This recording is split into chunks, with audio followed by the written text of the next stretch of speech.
Another You fun can fact. always And go. we're live. Here's another chess fun fact for you. There is a chess opening known as the Bong Cloud opening, or the Bong Cloud attack. And that is the tidbit of information that the forever immortalized in the VOD for this session. It will just open. The video begins. The Harrison stream sort of graphic comes into play. It window zooms in on our session, and there's just chess advice immediately from that. It is a terrible way to opening. start. It's a terrible opening. Don't do it. It's been called an insult to chess. Hello, everyone. It has been a very, very long time. Not even through scheduling issues, is it? It's just... I think in an attempt to not overwhelm people with too many sessions, I think I just suggested a really conservative date for session 2. Thinking we were playing monthly, then not thinking about the fact that really, although they were in consecutive months, it was like the 1st of July and then near enough the end of August. So it's actually been 50 full days. Oh, goodness. No good, no good. First of all, can one of you say something? A long time ago, in a land far away, Excellent. there was a Just wanted to place check my sound levels to make sure that everyone's being picked up. So yeah, this is session 2 of Bookbusters, Misadventures in Candlekeep, where we have many maps by the Mad Cartographer. A lot has changed since last time. It was just a bit of a name plug for my friend last time. Now it is literally my work. My career hangs on the success of this session. And we're, of course, also getting paid for our role in promoting the Absolutely. Mad Cartographer. Yes, Absolutely. we're getting paid with a good, fun session. and exposure. Well, let's not get carried away. It will be a session. Tim, is your level up applied? Oh, absolutely. As of 3 minutes ago, actually. That's concerning. Not on my screen. Oh. Let me just Oh, check something. I didn't do the actual in-character feature where I increased the 1 to a 2. There we go. There we go. Now it shows up for me. Who would like to remind us what the group got up to last time? Alrighty. If no one else wants to do it, I think I've got decent notes. That makes one of us. Alrighty. So, first session, it happened right after all of us complete our individual one-on-ones timeline-wise. We were all hanging out in the student dorms when our good friend, the Professor Sangsgore, gave out the key to the library, which someone, it was Riley, I believe, was the one most trusted to take care and clean up the Ars Arcanum. However, Sangsgore's a bit distracted because Zio has vanished somewhere. But that's obviously unrelated. We're just going to go into the library and have fun while all the profs are doing their boring little, meetings that could have been an email. We go into the Ars Arcanum, which is an extra-dimensional library hidden behind a false bookshelf, and we find an open book along with Zio's spectacles. When we touch the book, more specifically when Valley touches the book, everyone is drawn inside to an extra-dimensional space, a mansion created by the mage Fistandia, a friend of Mordenkainen's, who, through the help of Maestro, managed to create a perfect and permanent extra-dimensional sanctum.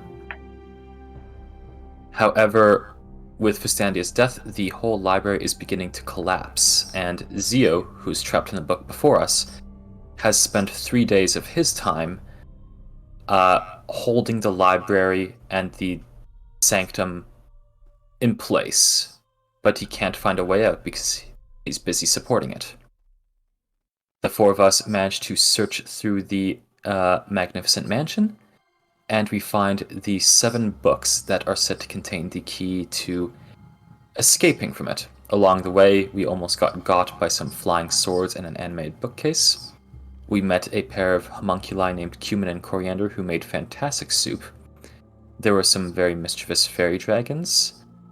And in the end, we found the 7 books, which spelt out liberty.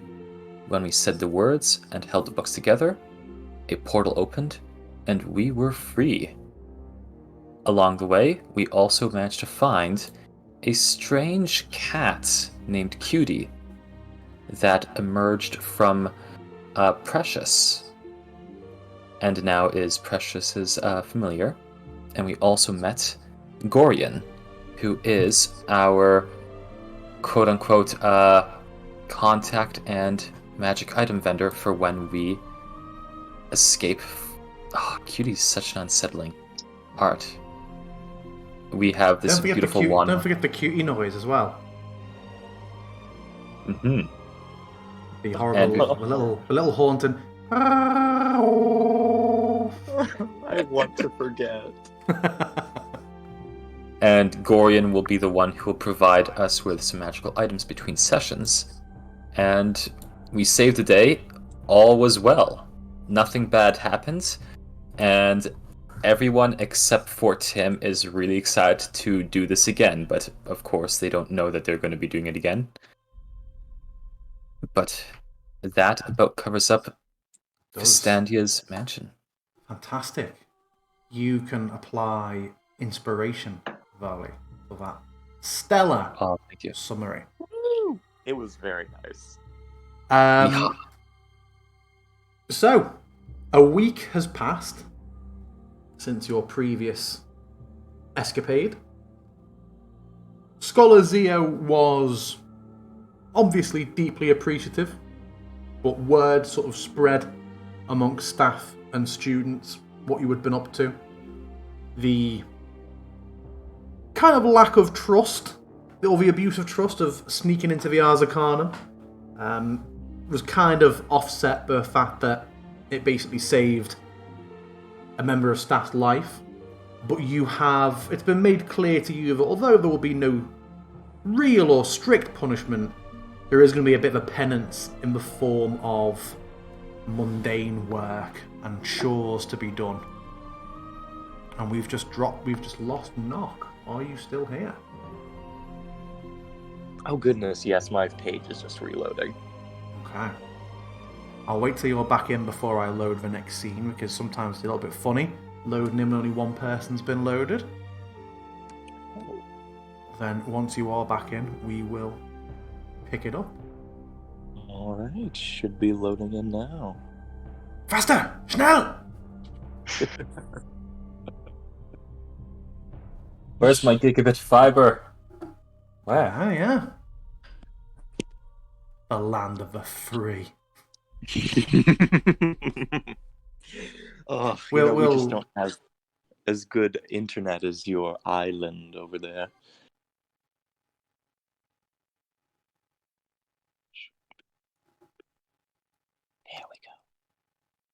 There we go. Is the sound playing for you all? Because this is the scene for me where the sound just didn't play anymore. But you all said it did.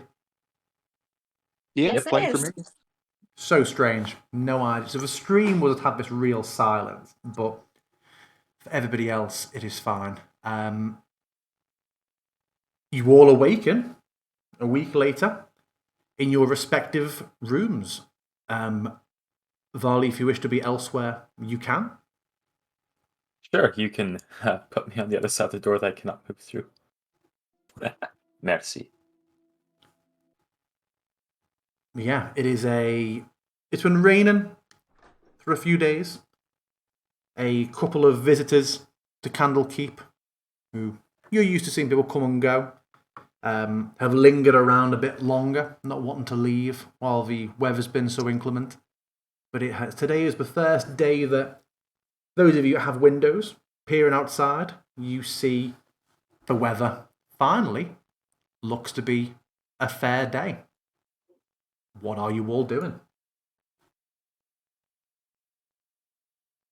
So, Values. Oh, go ahead.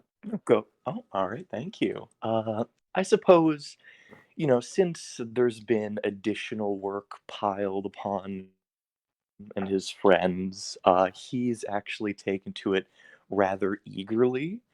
And he's made a little miniature list of all the assignments he has to do, like sweeping under the bookshelves here, and helping him carry a new potted plant for Professor Cusans. And as he's just going about gathering materials to start the day and to try and help out more, he notices as he looks out to see the clearing skies, and he, so quietly that he thinks no one will hear, gives a little to himself, like pretending to be a vampire as he sees the sun streaming out from between the clouds. He then steps back into the shadows, chuckling to himself at his own joke in his head. Okay. Precious, you had a couple of books that you picked up during your time in the mansion. Yeah. She's been sitting by the windowsill, just basking in sunlight, kind of wishing she was out, mindlessly stroking Cutie, who's currently sort of doing her wow against her, reading. She's keeping one eye on a book on the table that has what looks to be an eyeball on the cover, and just keeping an eye on it. But she's mostly reading a smaller book, a book called what's the name? Because I've forgotten.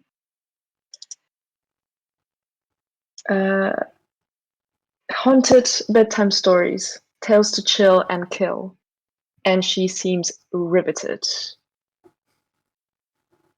Okay. She hums a little bit to herself as she reads out loud the text in sort of a sing-song voice, unaware that she's doing that.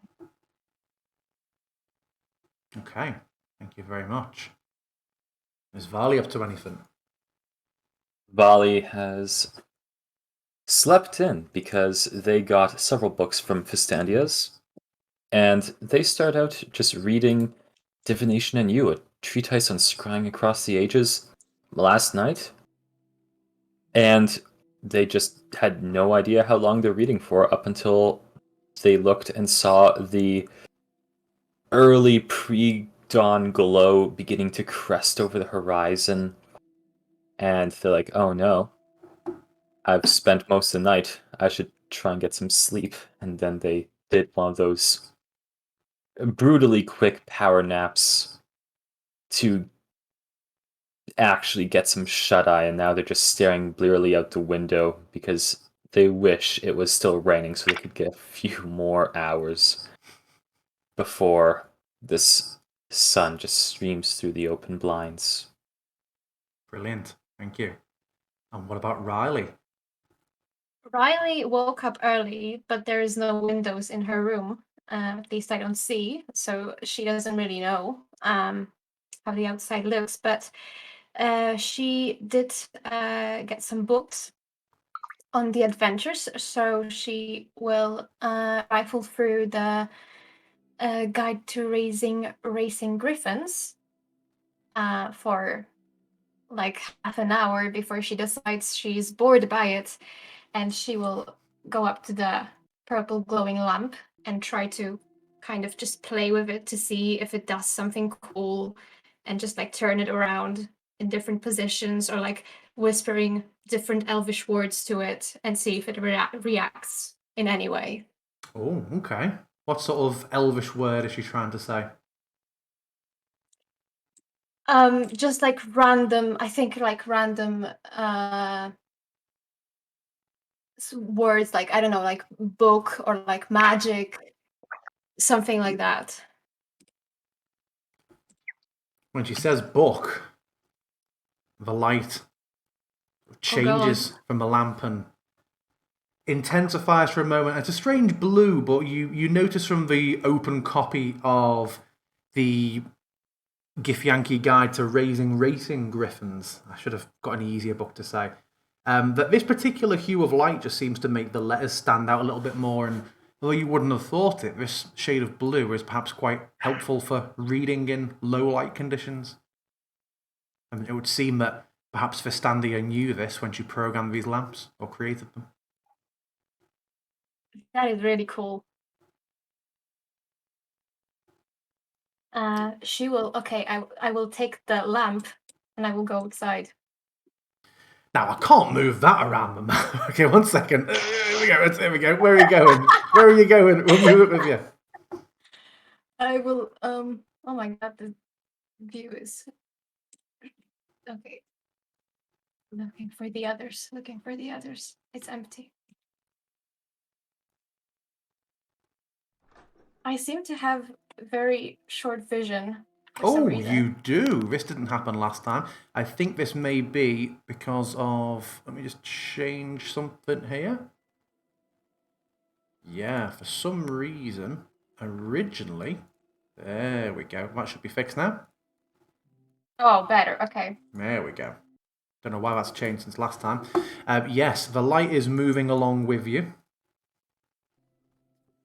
Okay. And as you step into that sort of communal area, you hear the door open, and the towering form of Apprentice Duval steps out and sort of peers down to the right, and seeing you and looking down, he breaks into a bit of a smile and says, "Morning. Hi. What have you got there?" Oh, I just found it, and it does something magical when I said a word. Have you seen the others around? Are they up already? And he just sort of leans up and gives a big stretch. Like, "I've only been up about 10 minutes. We've got to help in the library today, haven't we? So I thought best get it out the way. We're checking in the tributes today, aren't we? Yeah. We'll go and wake them up if you want." I am. I will. "Oh, mate, I could, but okay. We'll do a couple each then, yeah?" Yeah. I'm looking. I think this is Precious store. "Okay, I'll wake Tim up."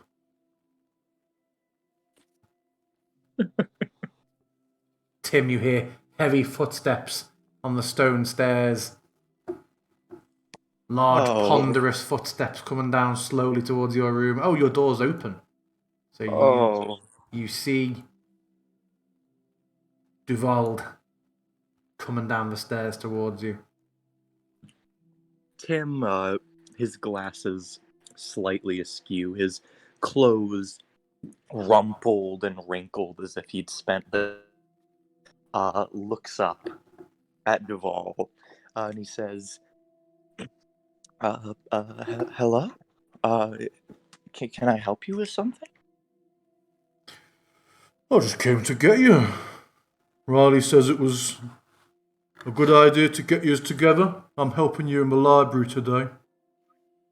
Will we be researching anything specific? Actually, there's a lot of topics I've been... "No, we're just filing tributes." Oh, man. Whoa. I really wanted to get into cellular degeneration today. Eh? So, as Tim looks on Duval's face and just sees his expression, he decides explaining would be better. And he stands, gathers his things, and prepares to follow him to the library. "Well, I mean, you can eat first." Oh yes. I almost "I'm forgot. not in charge or anything. I'm just doing what Riley said." I mean, Riley is a pretty in-charge person, so I wouldn't want to be late when Riley says something, you know? It's a command. They have like a commanding presence, you know? Can I just just gonna gather my stuff and I'll be there. Thank you. Okay, he turns and heads back up the stairs. Riley, how are you getting on? I'm knocking on. I'm assuming this is Precious's door. You would know that it is, yeah. Okay. Just I didn't remember. As you approach, you hear giggling. She's obviously laughing at something that she's found hilarious. And as she hears knocking, she says, "Yeah, come in." Hi, Precious. Hi, Cutie. Cutie kind of purrs at you. Seems to like you. Precious just gets really animated reading this book and saying, "Check this out. This witch over there, her name's Sabrina. She used to turn people into like animals and then make them fight to the death. Isn't that the coolest?" Ah, isn't that to the death? Yeah, apparently. Something about survival of the fittest or something. Oh, wow. This book's amazing. It's full of all sorts of really cool stories. Yeah, turning people into animals? That's cool. Oh, I mean, there's that, and then there was other one about like basically just turning people into ghosts and then tying them to an object so they couldn't move from away from the object. There's one where there's a particular set of spells that make someone's head just explode after they take like a couple of steps away from you. It's really rad. Oh, wow. Anyway, By the way, look at this lamp. Oh, is the lamp come with you? Yes, yes. Yep. There we go. the lamp is now familiar. Wow. Hey, that really suits your Just skin. I said the word book in Elvish and it started glowing like this. Okay, try another word. What word? I don't know. What about fire? I will say fire in Elvish. Oh my god, that's so amazing. That one looks even better. That's so cool. Maybe we could like host a party or something and just have it change colors all yeah. the time. Yeah. That would be awesome.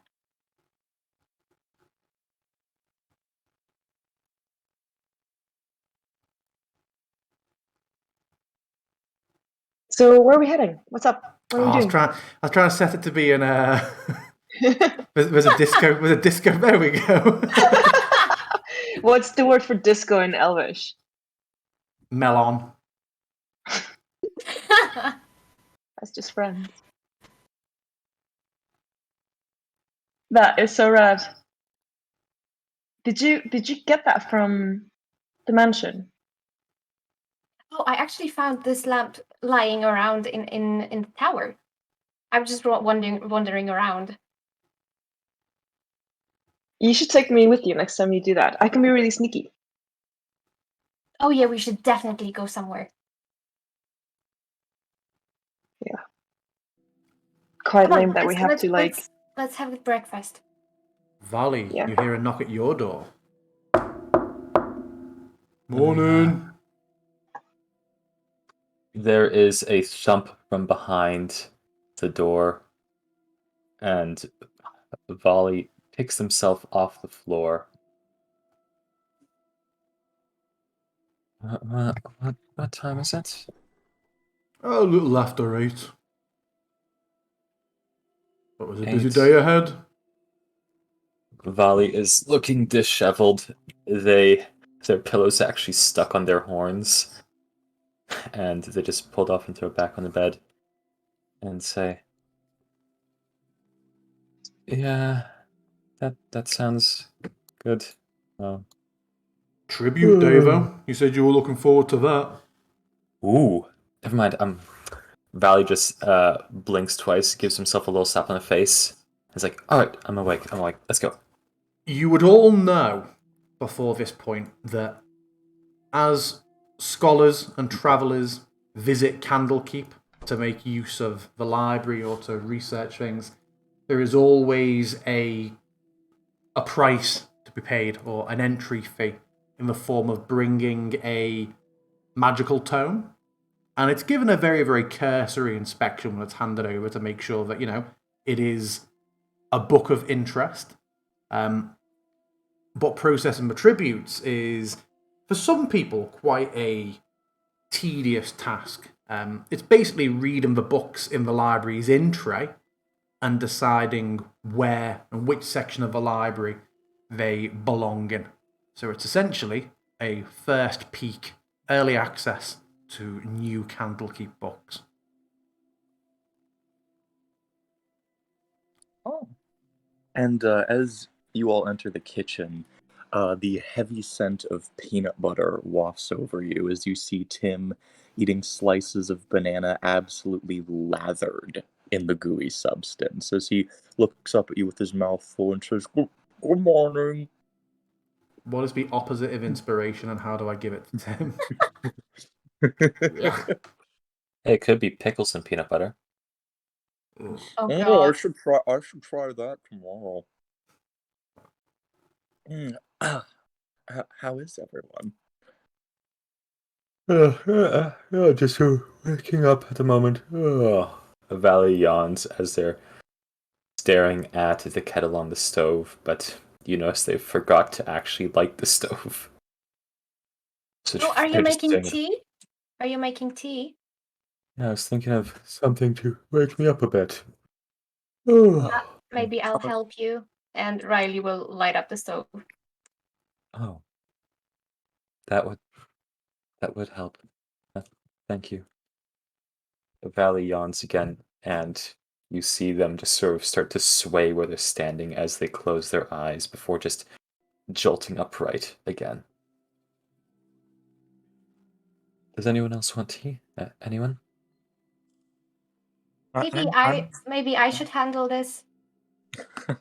I'm That sounds rather partial to some tea if anyone's making. that sounds like a good idea. You can take care of this route.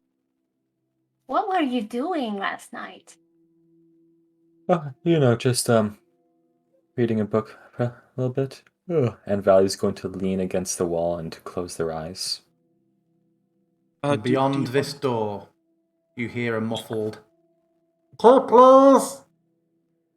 Oh, Smeagol! no. Come on, Tim, be nice. He scares me.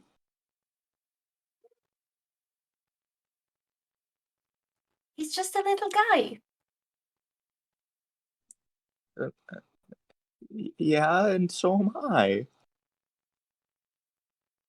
Aren't you like 6'4"? Isn't Tim like really tall? I think Tim's like almost 6 feet. Oh, okay.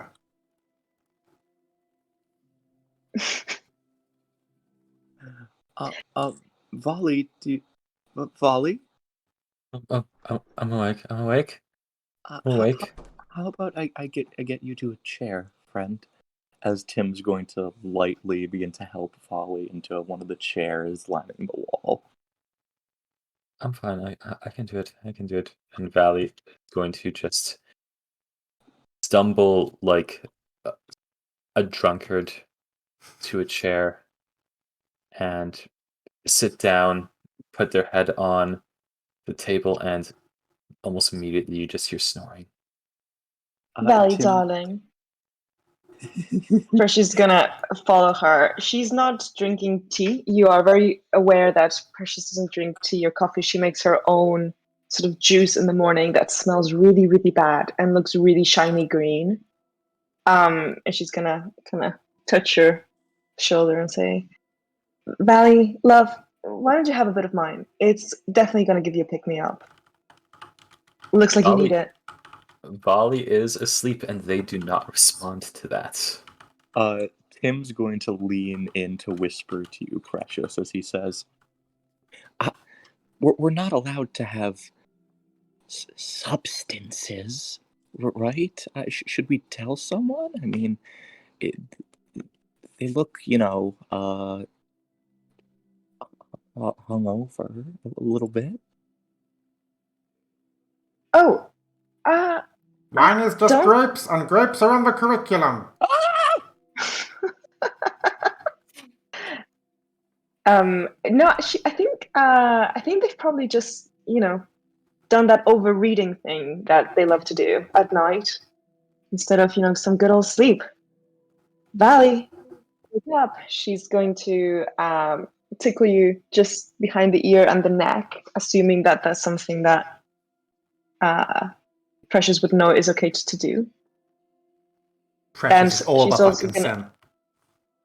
she's also going to put this really pungent smelling green juice that is kind of viscous under your nostrils, and it smells really strong. Valley barely reacts to being tickled, but as soon as you put the I'm not sure what to call it, the hot green morning potion under their nose, they just sort of jolt awake again. That's it. See, it works. Precious isn't like into the juice plus pyramid scheme, is she? Precious is very much not into a pyramid scheme, but she has been taught how to brew some questionable juices from her aunties and is now bringing the practice into Candlekeep. Nice. Valley looks into the cup. Are there any spiders in here? You know what? I couldn't guarantee either way. More protein, right? A bit of crunch. She smiles and winks at you. Riley, Come can you make on. an extra big cup of tea, please? Thank you. And make you a coffee. Also, I Sure. don't think spiders would be crunchy, would they? I don't really care to find out, to be honest. Oh, Oh no, I'm You definitely two awake. are very definitely easy to rile up. Why is everything conspiring to torment me? I haven't even finished my banana. Here's a cup of tea, Timmy. Thank you. As Tim very gratefully accepts it for huddling in. As Cutie enters the room, he brings his knees up onto the chair, hugging them close to his chest as he sips on the cup of tea like it's a comfort. Oh, come on, I washed them. See? Percy's gonna pick up QT and kind of like almost like raise it to eye level with Tim. Did you wash away the sin? Because that thing is evil. I have no idea where you think that the QT is evil. I He's love how done you say nothing. this as I've got the art full screen on my on my machine. He looks like if Pinhead had a cat. Again, with this looks like, we can't judge things based on their looks. QT's been an assistant to us, an aide. He found a book for us. He's been nothing but lovely and caring. I And I taught him a trick. Look, QT jump. And it does a little speed jump. Cutie does so, but then sort of stands meerkat-like on its back people legs and folds its arms. Oh. I'm sorry. I'm just, I'm trying to connect you two. It's not easy. Thanks for playing along. Kim softly mutters to himself, I used to be the one who was good at fetching books. QT could never take your place, Tim. I think if I don't lock my door at night, he might try. As Tim looks into those dark, empty eyes of Cutie, he shivers slightly.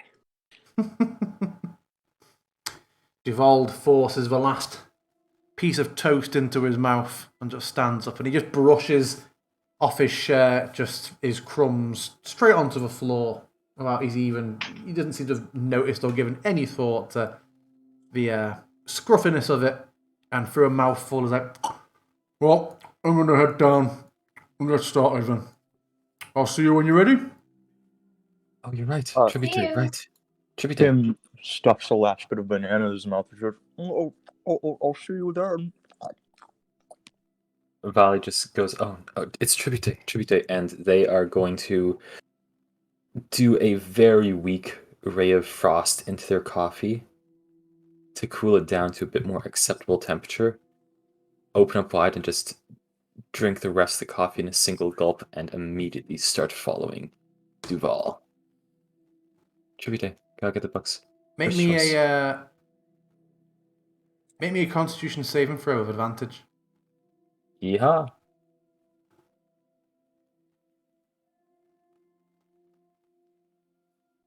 You resist a brain freeze.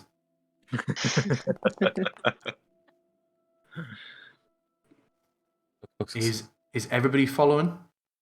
Absolutely. Okay. Yes. Valley is going really quickly down the stairs. Oh, Volley, maybe you shouldn't be moving so fast after having drunk so much the night before? What do you mean? Well, you're acting rather, you know. I know I won't tell anyone. It's just I have to remind you we're not supposed to have any substances on Candlekeep grounds. What do you mean? Valley looks genuinely confused. Tim gestures to Volley's overall beleaguered appearance before thinking better of it and just says, "No, never mind. Never mind." Riley, do you know what he's saying? No idea. The folks are hungover! Yeah, I think he thinks you're taking drugs, Valley. What? No. Why? Because he's prone to overjudgments. Tim has never met a tired person in his life. Him. I You know me, thought the only one taking substances was Precious. Yeah. I mean, why would I do drugs? I mean, it's so much easier to just get a really good book or something. It's so much less hassle, and Why it's really don't we? Tim, a light blush coating his cheek, says, "Why I don't do we not just own go a get the token in the books?" scene, DM. I don't think I'm supposed to be seeing this. Oh, okay. There we go. Never mind. There was old Riley on the scene, sorry. This one has also gone into fog exploration and taken off its unrestricted vision. Strange. Oh, I know why it's come off. Because the last time you were on these maps, you were sneaking around at night, weren't you? Yeah. That's where it's all come from. Sorry, you were saying. Tim, just a light blush of embarrassment on his cheeks, says, "Well, why don't we just go across the activities of the day and pretend this conversation never happened?" Yeah, I'll just ignore that. Yay!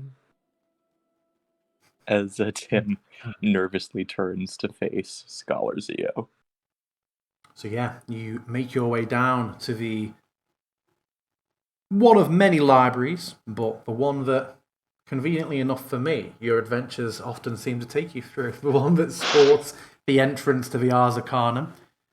Walking past, you'd have spied the place where you now know the secret entrance to be, but it is closed today.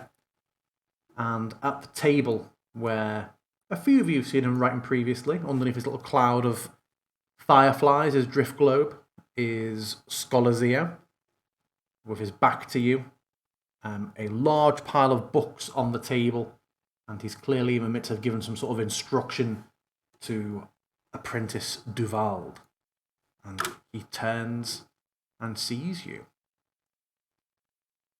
Good morning, ever here eventually. Giving a slight bow, Tim says, Good morning, Scholar Zio." Are you all ready for a day's work? But Professor Seo, it's so nice outside. Surely we can go out, maybe enjoy the sunlight, and then maybe do this some other day? Some other day. People arrive on a daily basis. The books pile up on a daily basis. And despite you already finding time for some extracurricular activities recently, he says with a raised eyebrow but a hint of a appreciative smile, the work must always come first. And these books, gesturing to a pile behind him, are to be studied, classified, and stored within the library.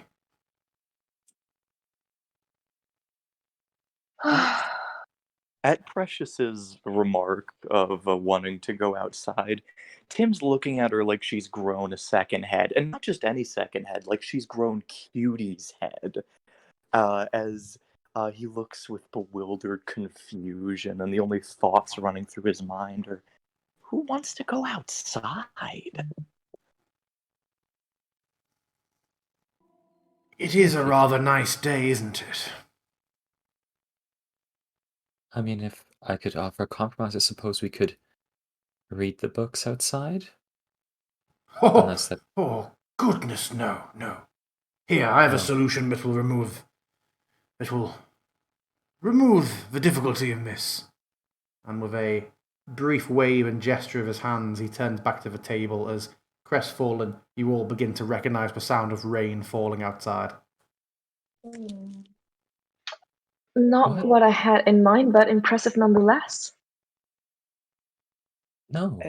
At least it's ambient. I know those very much nicer to read books when it's raining.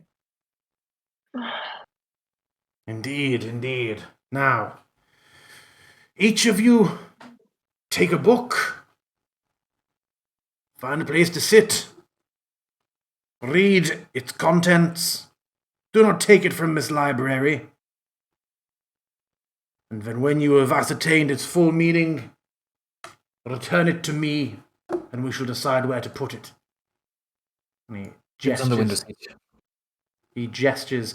There is a red book, a brown book, a green book, and a blue book. Who is taking which? I'll take blue. Raleigh's I'll dice are take blue. brown. Him gives Scholar Zio a quick salute before moving towards the green book with a surprising amount of fervor. Precious will take the last one reluctantly and with a heavy, multi-melodic sigh. Go on. That's a well described. A well described sigh. Let's hear what it would be like.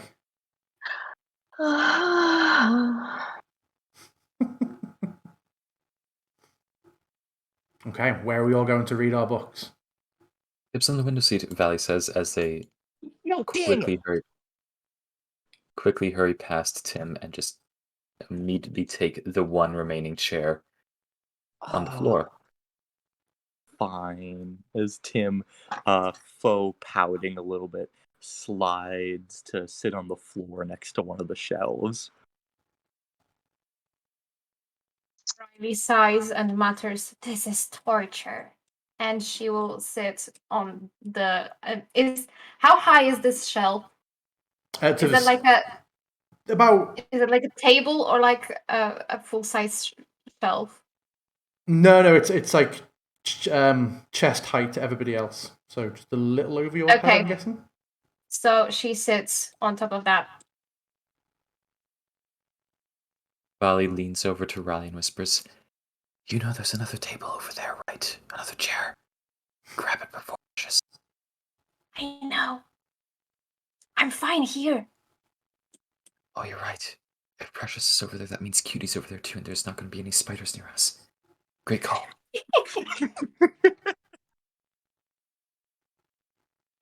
Kitty's gonna try to. Oh, sorry. Precious is gonna try. She's actually gonna go here and go. Come, Kitty.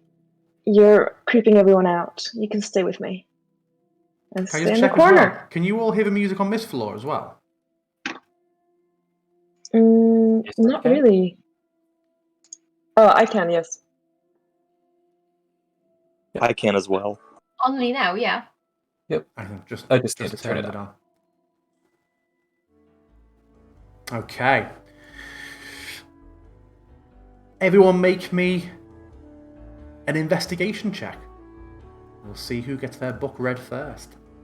All right. Tim is reading ahead vigorously, skimming through pages in an attempt to read the first and the fastest.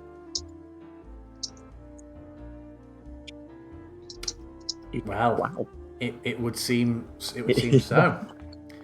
Tim, you are. So actually, can I say that I like took the lamp with me since I had it like on me when we were heading here? If you will allow me to high resorts.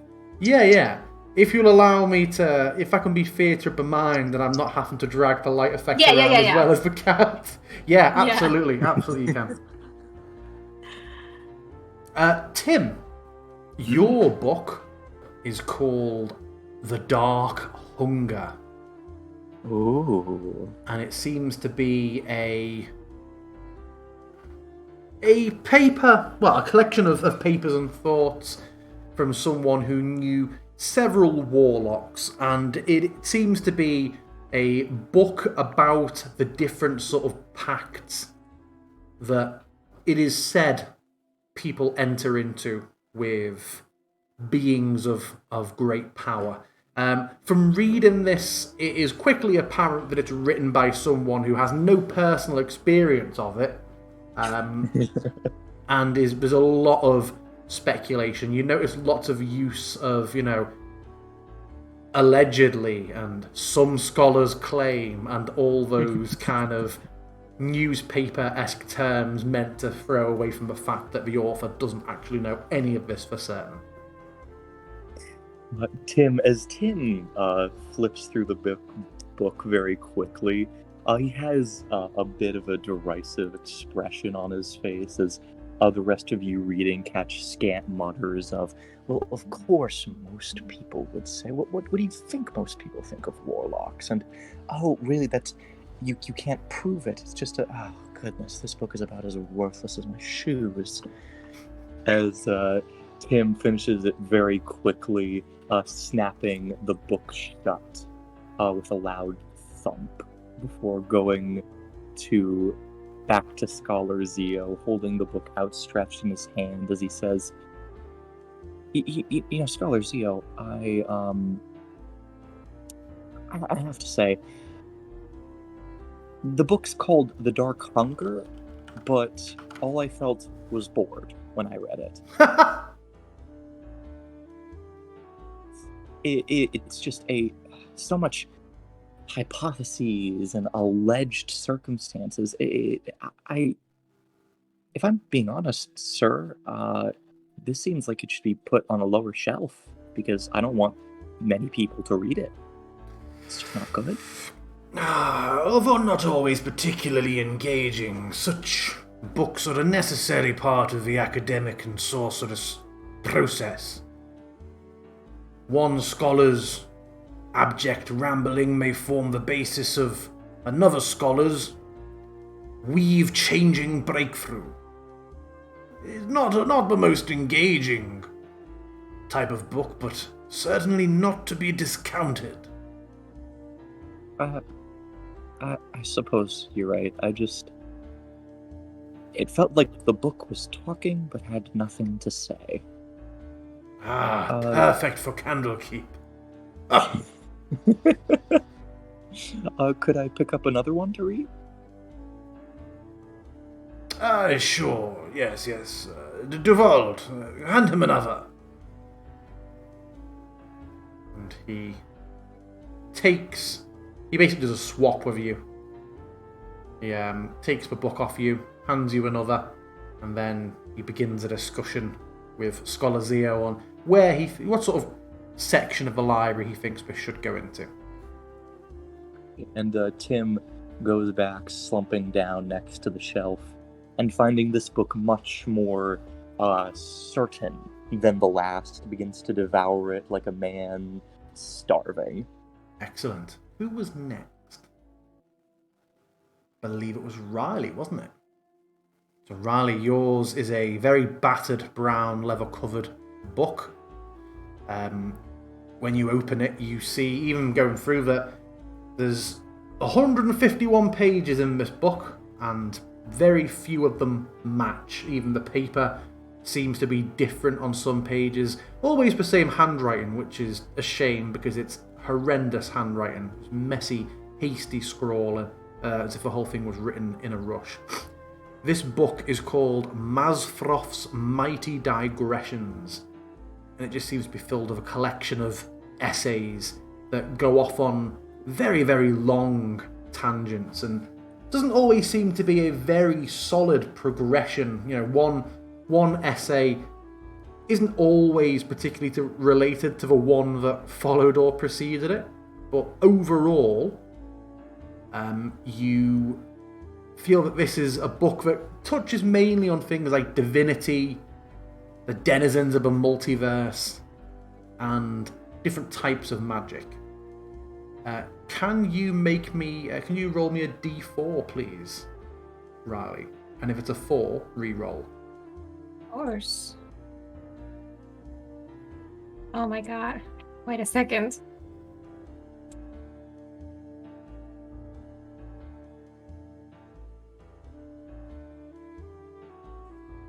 I hope it rolls well. Okay. Okay. You, a piece of knowledge that just really jumps out to you throughout all these essays, and one of the better handwritten parts was that some scholars believe that Malar, god of the hunt, is responsible for all lycanthropy in the world. Mazfroth, however, clearly disagrees with this theory on the basis that not all lycanthropes are evil as Malar is, and he goes on to list werebears as an example of lycanthropes that are usually good. Okay. And yeah, you get to the end of the book. When you close it, okay. The book immediately goes back open.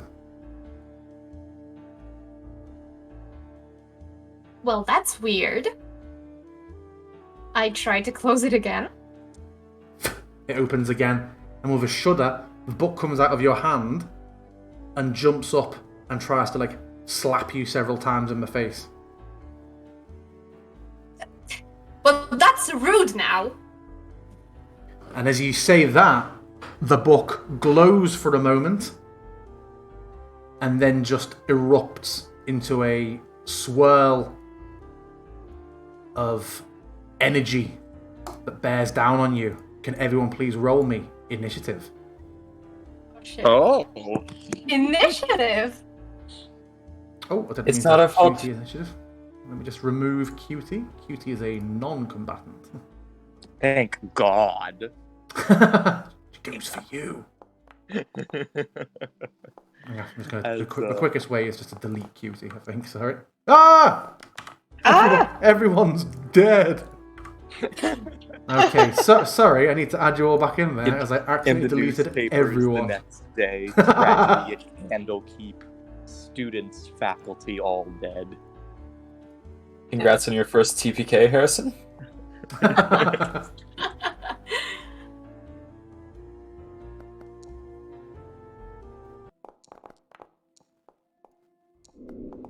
Zio, something's going wrong and it's not our fault. Tim is still has his nose buried in his second book. Hasn't quite noticed what's happening yet. Precious, it's you. Would I conceivably, heard the commotion? You would have heard Riley shout, and if you were to look over from that angle, you wouldn't see anything yet, but you've heard Riley shout. I might just kind of go and see what's up. So I'm just gonna make my way there. 15 feet. I guess I can see now. Yeah, you just see this floating maelstrom of energy bearing down on Riley. And Riley Varley sort of looking over their shoulder, seeing it floating between the two. Oh gosh. Think of it as being I know it's a top-down token. Think of it as being a bit like a tornado. It's thinner at the bottom. Okay. Gosh, I hate going first. How does one attack a tornado?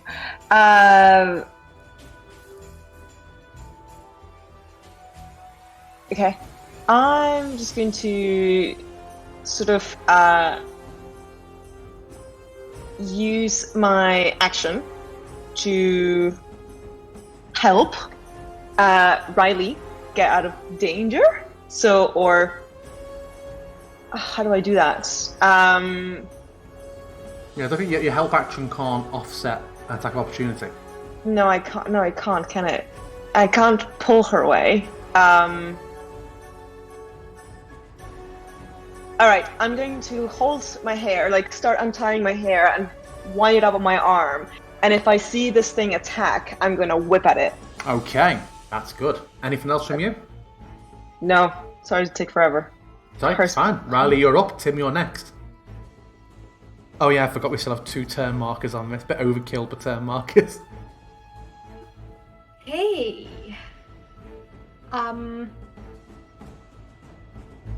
Riley will reach for her faithful letter opener and try to stab at the tornado. Remind me, was the letter opener set up as a weapon, or did you just say it was a dagger? No, it was not. It's just a dagger. Yeah, it's a very It's okay. expensive. It's the most over-the-top dagger that ever existed. Oh wait, I should target. Yeah. Yeah.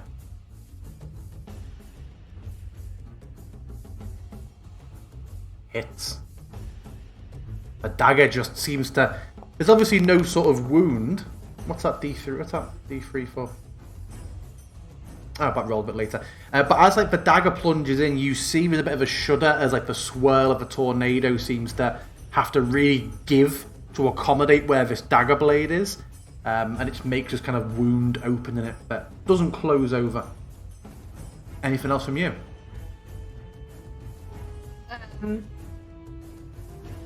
No, I think Riley would just say, "What the hell?" And that's it. That's it. Okay. Tim, it's you. Varley, you're next. All right. Tim finally peeks up from his book at the sound and the whirl of the commotion to see this purple, ripping, magical tornado next to him. His glasses fall off his face as his mouth is agape, and he just stutters, "What the fuck?"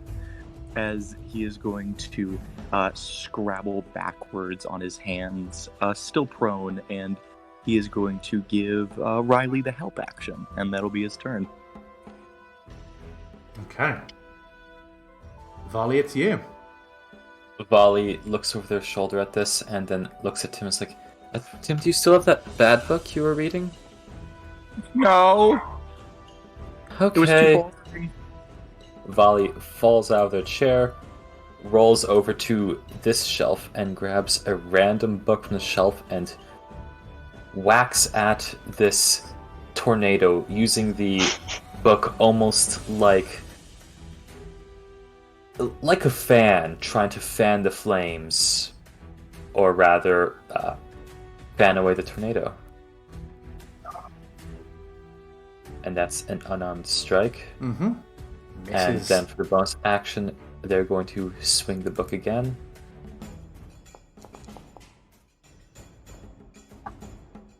Hits. You tell me, what book are you holding? What book are we just hit it with? You can name it. Valley probably grabbed something boring off the bottom. Let's call it The Book of Vile Darkness. Let's call it an emissary from Draconia. My life story. Okay. And they just swipe the book through the tornado, and a few pages of the book get torn out by the magical winds. Okay. Anything else from you? Nope, that's their turn. Okay, it's been attacked by 2 people. Odd that's going for Varley, even that's going for Riley.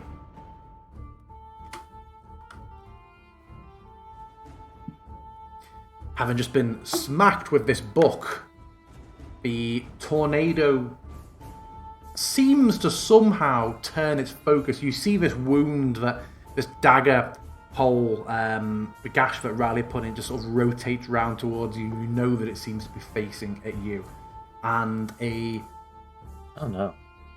almost like a pseudopod of purple energy swirls out and attempts to wrap around your outstretched hand from the book strike you just made. And it hits. Oh no. Oh, that's more than I expected it to be. Let me just check something there. Oh jeez. Yeah, that's not... Oh dear. Let me just check. Whew. Yeah. Did you succeed on that? It looks like I did. Give me a 16.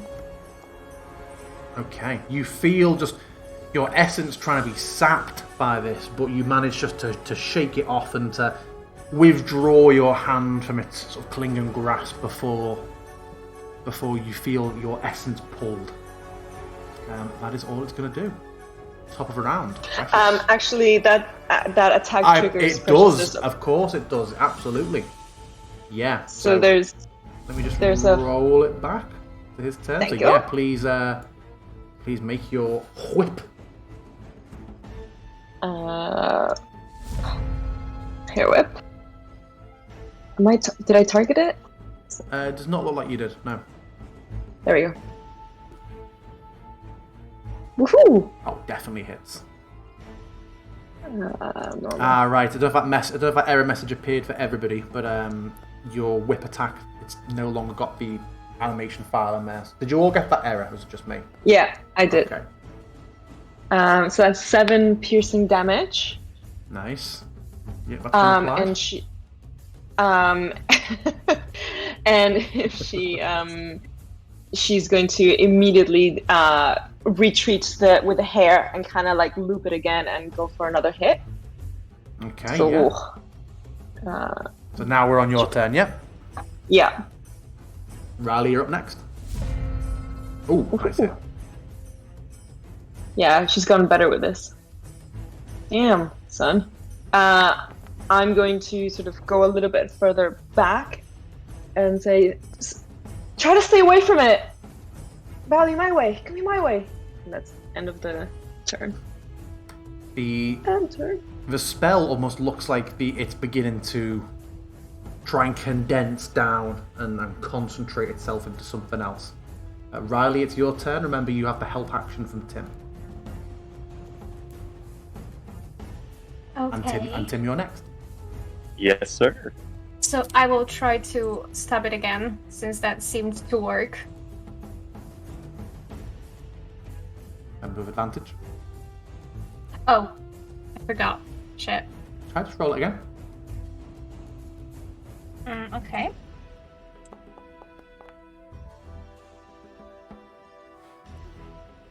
Right, 16.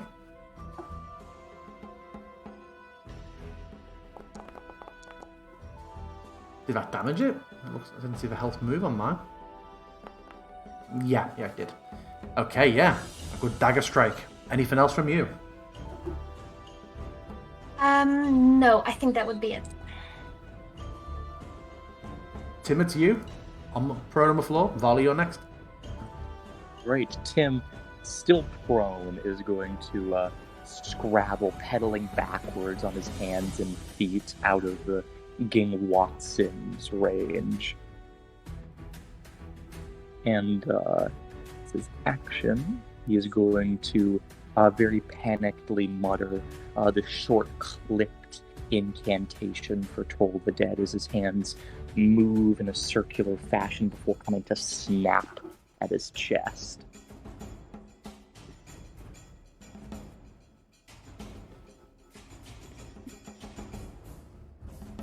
That will hit for some Never to reason. target it as well. Oh my goodness. My apologies. There we go. And there we go.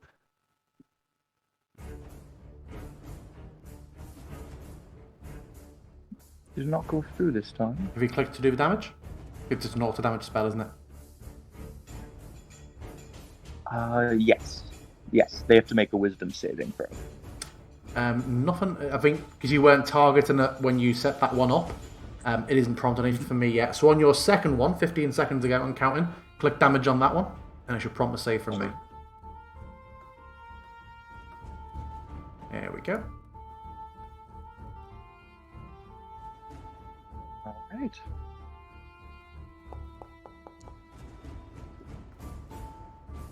So yeah, it succeeds. As Tim sees his magic attempt to weave its way into the tornado before sputtering out and dying like a candle in the wind, he continues to scrabble backwards before finally haggardly standing as he says, "Scholar Zio, help!" And that'll be the end of my turn. Okay. Vali, it's you. Vali is going to just rub the wound on their arm and just say, yeah, honestly, that's not a very good book. I'd be upset too. And they are going to throw that book for their next unarmed strike at the tornado. Nice. And they are going to spend 1 key point to do a Step of the Wind and disengage as a bonus action. Nice. As the book goes flying out of their hand and into the tornado, they'll use that as a distraction to just move right behind Precious. Thanks for the help. And that is their turn. I've got to say, I really thought you were about to dash through it and catch the book to make your own. Okay. Shoot, that's better. It is the tornado's go. With Varley having dashed away, it turns its wound towards Riley and is going to attack her instead.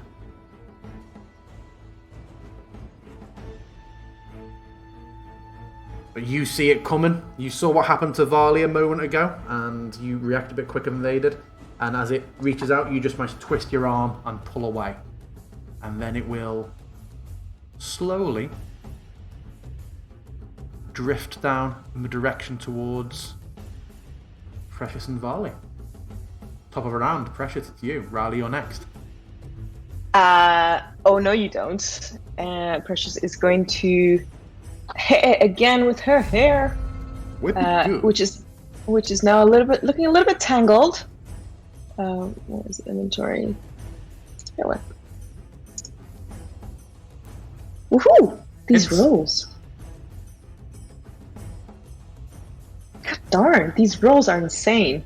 As you crack it with the whip, as it was trying to sort of condense down and shrink, it sputters and flashes a couple of times like a lightning storm before it disappears altogether. In its place, there is a large purple, ethereal-looking scarab beetle that takes a few steps towards the wall and then flashes and is a rabbit, kind of not hopping but walking in a very sort of sickly fashion. And then another flash, it's a cat that takes another step or two and it just slumps forward and is gone altogether. Oh, no, wait. What gone? What was that? What was? Well, that sure was something. That's rather bad. I mean, Are you okay, Vali? What is all the commotion about? Scholar Zio, there You was, know this is a library. There was a thing, and it was purple and like a tornado and mean. What? The book turned into a tornado. What did you do to it? Nothing! I just read it! Where is it now? It disappeared!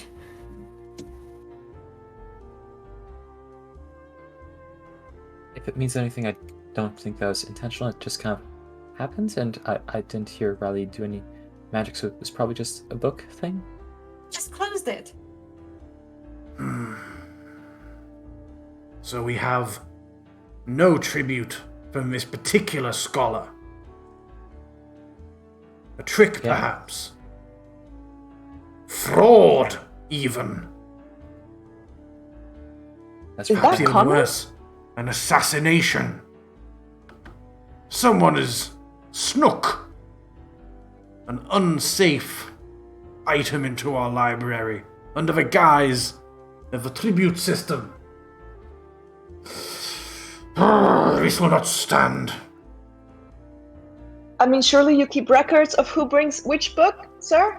That's what I'm going to get! You hear shouting from across the library. He Valley, are you seems mad. okay?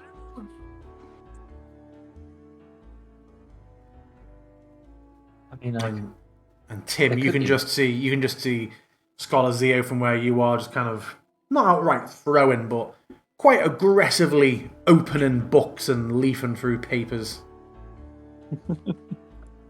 I mean, Oh, yeah. I could be better. Got hit hard there, but I mean, could be much worse. I'll just have a breather. If you don't mind, Volley, I could see about making those wounds a little less wound-y. I mean, I'm sure it's fine. I'll just take a little quick rest as I'm going through this book because I'm about 2/3 of the way through, and I think, what are the odds of 2 books turning into tornadoes? Do you want the actual number, or do you want me to pretend like there isn't one? There's an actual number? I could find it. How would you find that? A lot you of just- time and a lot of coffee. I mean, I'd be interested in the actual number. Guys, Well- I'm sorry. I think you're missing the point. There's an assassin that snuck into Candlekeep. Is it Like, too have we soon not to heard the make same words? conspiracy theories? Is it too soon to make conspiracy theories? No, actually, I think this is the perfect time. We have no knowledge and unfounded suspicions, and I think that we should make all the theories we can. I mean, was it a very good assassin? Not mean- really. We just kind of whacked it with some books and a bit of hair, and it sort of stopped, and Oh, that's not the assassin. The assassin will be the What one the that brought the hell? book in. Don't be alarmed, I'm just testing if I've fixed... it's a giant enemy crab. No, I need to... The assassin strikes again. I will remove the animation from you for now, just to avoid a session full of errors. That makes Precious sad. Talking about Precious's hair, it was looking really windblown, and it's now slowly starting to come back into braid form. By So itself. Riley, do you want to hear my first theory? I mean, what are the odds there's going to be another assassin? Like, who would want to assassinate anyone in this place? It's peaceful. I mean, I mean, None of maybe us the would one want anything. assassin that just delivered a lot of killer books. You hear a cry from across the library. Who in Mistra's name is this? And Zia? Zio's holding a piece of paper. Mazfrof's Mighty Digressions, submitted 3 days ago for tribute by a Yalarian High Scroll. Oh, that sounds like an assassin name. that sounds like an ordinary name, Tim. Doesn't All sound names like a can be name at assassin all. names. According to this, he's still here! Oh? And Well, sort well, of then we Deval drifts over. He's like, that's the one scholar that's leaving now. The one you told me to go and feed the griffins for a flight. Oh, we should go get him and give him a stern talking to. Go! Yes, go! Where? And he- reading this book. And he ushers you towards the stairs. Yay, Go find an assassin. let's go. Maybe I'll take Wait, that no. thing. No. Sir, I don't want to fight an assassin. I'm very tired. We're and not I'm- fighting. We're just finding him. I'm not good with knives. Precious grabs you from the hand and just pulls you forward. An assassination is most unlikely, truly, I suppose. It's more likely a scam. That's even worse. Giving us bad books. Indeed. Unforgivable. I mean, And like, who amongst you leads the way? Who knows the way to the Griffin Roost? You do? Okay, Riley leads the way. I was gonna say, even if Tim knew, he would not be leading the way. Precious is grabbing you hard from the hand, not letting go. Coming with. It's like the sort of thing where, you know, a parent grabs a child's ear and is tugging them along, I imagine. It's like, no, I don't want to. God, no. Are you okay, Tim? Do you need to talk to someone? were you beaten?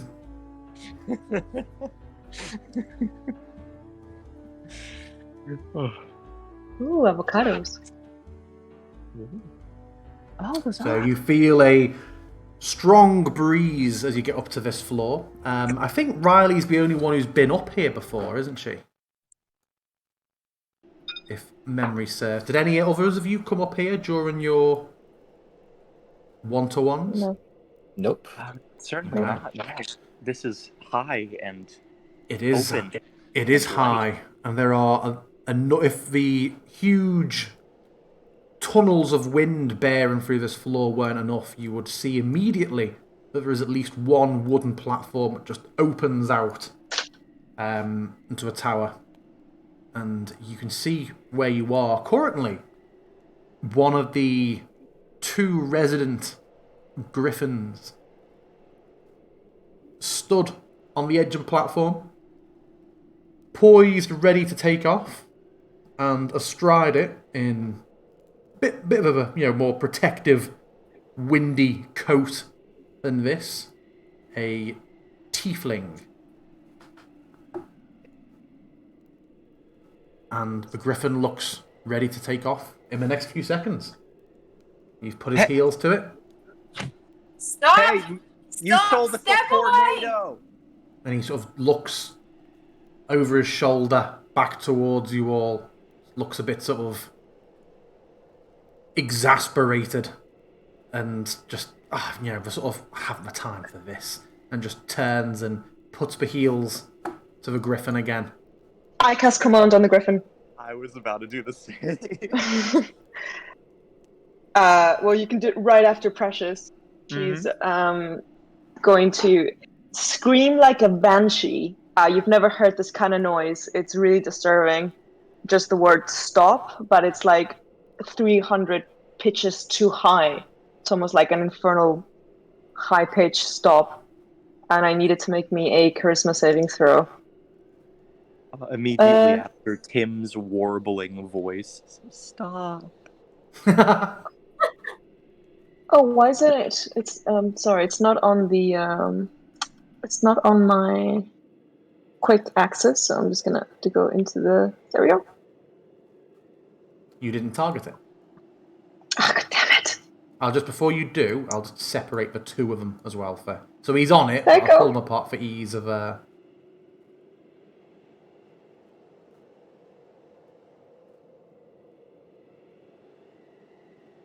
Oh, let me just check something. Did it go? Yeah, it's fine.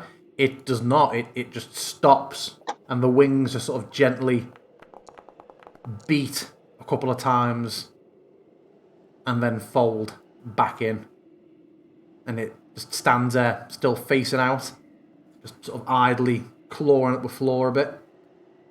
And Riley, you see him exasperated, put the heels to it again a couple of times, a little bit unkindly, and only Riley at this point would hear, but would also understand a very warning sort of noise coming from here as this man puts the heels in to the griffin that you would know, Riley, is called Tealwing. Hey, you! Stop! What is the meaning of this? You sold us a Tailwind. tornado! I have an appointment to attend. A tornado! Hey, Tailwind, stop! It's good that you stopped. Stay here, stay. And Tailwind, so Tealwing, seeing you, just turns and walks over to you. Those of you who aren't familiar with griffins know it is a large, dangerous creature. And this man with teeth set on his back looks absolutely outraged that he's not flying. It is the outrage that is on par with someone who is a very, very bad and unappreciative, difficult diner at a restaurant. He looks highly disgruntled. And you recognise Precious for sort of a slight glaze in Tealwing's eyes that mean it is subject to your spell. For now.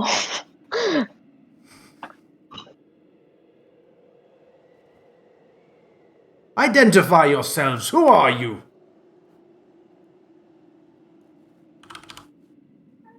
Who are you?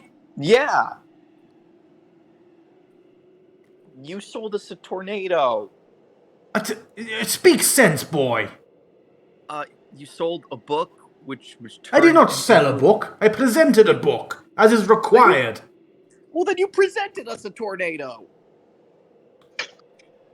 And he just looks. He just looks like he has no idea what you're talking about, but he clearly thinks that you're just talking some sort of idiocy. Volley, please explain. Well, there was a book that you gave us. And Mazfroth's well, Mighty Digressions, to which I paid 100 gold. did it explode into a tornado when you read it? I didn't read it. I only picked it up so I could gain entry for tribute. Can Precious insight check this guy? You absolutely can. Okay. She's not particularly good at this, but she's just gonna. Okay. So. He looks irritated. He doesn't seem to be given any thought or embroidery to what he's saying. He is just so inconvenienced that it's his irritation is palpable, but you don't get the sense, but it's like irritation at being discovered or found out. This guy probably thinks he's the most important person in the world, and you've just interrupted his plans. So she's gonna give him her biggest smile and say, "Sir, there must have been a terrible confusion, but the book that you handed in has attacked some of the students in this hall. You're gonna need to clarify it if you ever want to access this library ever again, immediately." Make me. Is that that's not no? Make me a well. Did you intend for that to be intimidation or persuasion? No. It's definitely kind of like a sweet talking, innocent. Her cheeks maybe a little bit blushed, and Okay. she's using her most beguiling kind of like sweet. I'm just a student here, and I was told to come get you, so you please come with me, or my boss will be very angry at me. Make me a persuasion check. Thank you. I didn't read it. I only picked it up and paid quite a princely sum because I value this establishment so highly. Wait, you didn't read a book? Guys, The subject of this tome is of no concern to me. I wanted to research items here. And it was a small price to pay. But if you really want to be criticizing someone, you should look to your own town, this little town sprung up around Candlekeep Library, for I bought it here, within your walls. Who sold this book to you? The bookstore. Amber something. In the town below. I bought it there, paid a significant fee, 100 gold. Come now. Have any of you... He seems to think better of what he was going to say. He's like, it's quite an amount. It is very generous of you. What did the cellar look like? Sorry, would that be what cellar look like? Yeah. It was just The a man sold it man, to just you. a Or man, woman. a shopkeep. It was an unremarkable fellow. Bit like you. Him, yes, like him. Points over to Tim. But older. Nondescript, you know. I've always thought I was pretty remarkable. Not the point, Tim. It feels like the point to me. If you take it, You you are remarkable, though. You He are. just sort of reaches into his pocket. He sort of leans into his breast and pulls out a pouch and sort of dismissively throws it towards some floor in front of you. It's like a further 200 then to smooth over any inconvenience. But seat of this bookstore within your own walls. I used to be in Neverwinter. May I now leave, or have you further questions for me? Why would you buy a book and not read it? Are you bribing us? I'm not bribing you. Go and hand it to your curator or whatever, whoever is in charge. That sounds like bribing our curator. Very Shouldn't well, you be hand it. more concerned that your book turned out to be dangerous? Did it kill anybody? It It tried could to? have. Has it been destroyed? That's worse. Was there any structural damage? Well, a book kind of perished in it. Two of them. Then that I mean, gold one was was- to cover the cost of a book, then. Really, this is all very inconvenient. I meant to be having dinner with the Praetor. And sort of closes his eyes for a moment. Less than 3 hours. Come now.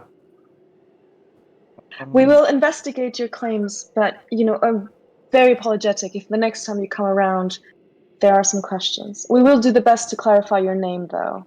Mr. High Scroll. Yalarian High Scroll. Of the Neverwinter him- High Scrolls? Oh, that is Shouldn't an we get him to assassin the name. Scholar Zio? Sorry, you spoke at once. I heard what Nock says. I didn't hear what Nikki said. Oh, shouldn't we get him to Scholar Zio? Yeah, I mean, a quick, 5 minutes delay shouldn't be too bad. I'm sure the wind will just, help out. 10 and we can- minutes after this initial 5-minute delay. Well, the more time you spend, not being cooperative, I suppose the longer it would be Go delayed, Go get the scholar. Go get the scholar. Go get the scholar. You're right. Valley is going to start sprinting down the stairs with their now higher move speed. Woo! As Volley runs, Tim's going to move to the side of the wall, slightly glaring at Eularian as he mutters, "You're not remarkable." Yularian, I will make this worth your while, just because. So Precious is going to try to distract him, and she's going to manifest Cutie. Have you ever seen a creature like this before? Indeed. You have? Yes. It's quite familiar to me. There's more of them? What do I call it? I mean, I'm calling him Cutie, but that's just a given name. It's from a old sect of conjured creatures utilized mainly to waste my time when I have somewhere to be. A petty attempt at stalling and distracting me. I haven't the time Can you for hear this. this, Tealwing? What? There's no need for such impoliteness. Precious looks genuinely distraught. What time is it now? Good grief. I'm sure Theo's...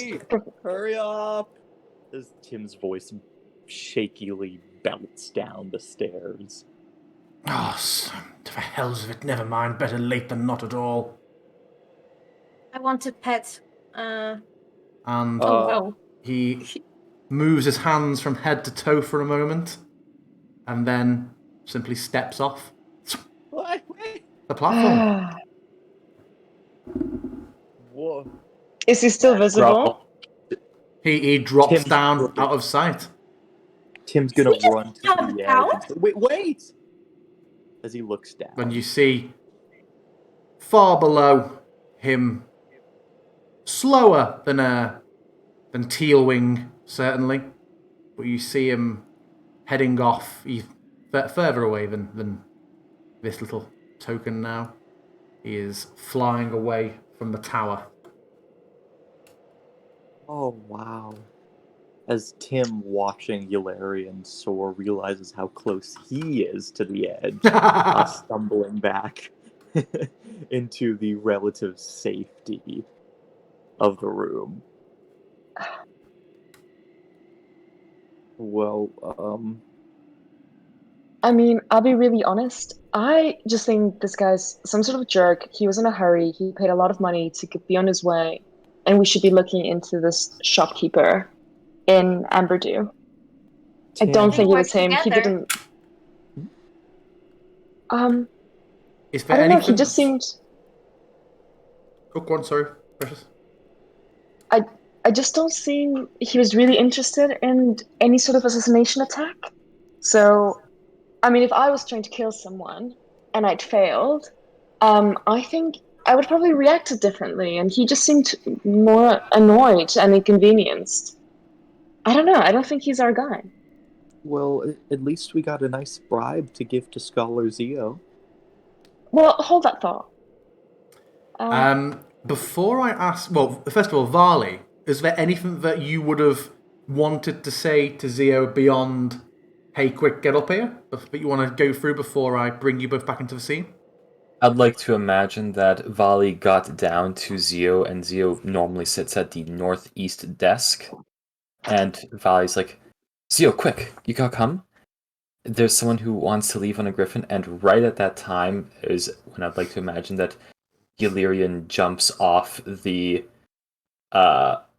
little landing platform, and that's when Vali just sees Illyrian drop right past the window in front of both them and Zio. Yeah, that excellent. that guy, that's the one. Okay, as you're both making your way up, Precious, you see the glow of the spell fade from Tealwing's eyes, and the eyes focus on you and narrow. Okay. As the wings sort of beat a couple of times aggressively. And a larger griffin with slightly different coloration, who had been in this sort of central nesting area, you see, in which you would notice there is a large egg, Riley. Hell yeah! Comes stepping forward, and this one spreads its wings very, very widely. You might want to step away. Guys, we need to go. I'm very, very, very sorry to do that. Candlekeep official business. You know, she's bowing down her head, walking very slowly, disengaging if she needs to. And I want to try to kind of Riley! get Tealwing's attention. Okay. Make me an animal handling check, Riley. For you, it's advantage +5 with these two griffins, due to your previous interactions with them. Aww. +5, you mean like situational bonus just +5? Yeah, and advantage, member. Oh, wow. Nice. Yeah, you... Well, tell me how you want to get its attention. You have absolutely succeeded. You tell me what it looks like. I would call out their names, I think, and just kind of try to make like shushing noises, and I would calmly like get down to the ground and just try to calm them down with my hands, and just like saying calming words like it's okay, calm down, we're all fine. They do quite quickly turn their gaze away from Precious back towards you. And as Tailwind sort of steps back. Everybody else, you see Riley being sort of gently buffeted and nudged away out of your sight. And she disappears, as if you are allowing it, Riley, and not resisting it. Tealwing No.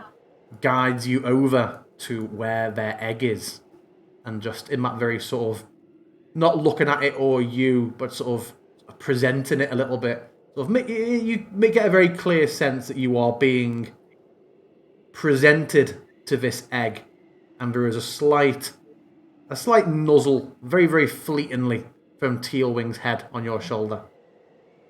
No, isn't that amazing? And then they will both settle down next to the egg, and you are able to remove yourself. Now you're a safe little family. Wow. I love that for you. I will try to give Tealwing a scratch under the chin, if she'll let me. She will. Hell yeah. And then I will slowly back Attack away. opportunity! Yeah, and you come back just in time to see Scholar Zio and Varley come back up the stairs.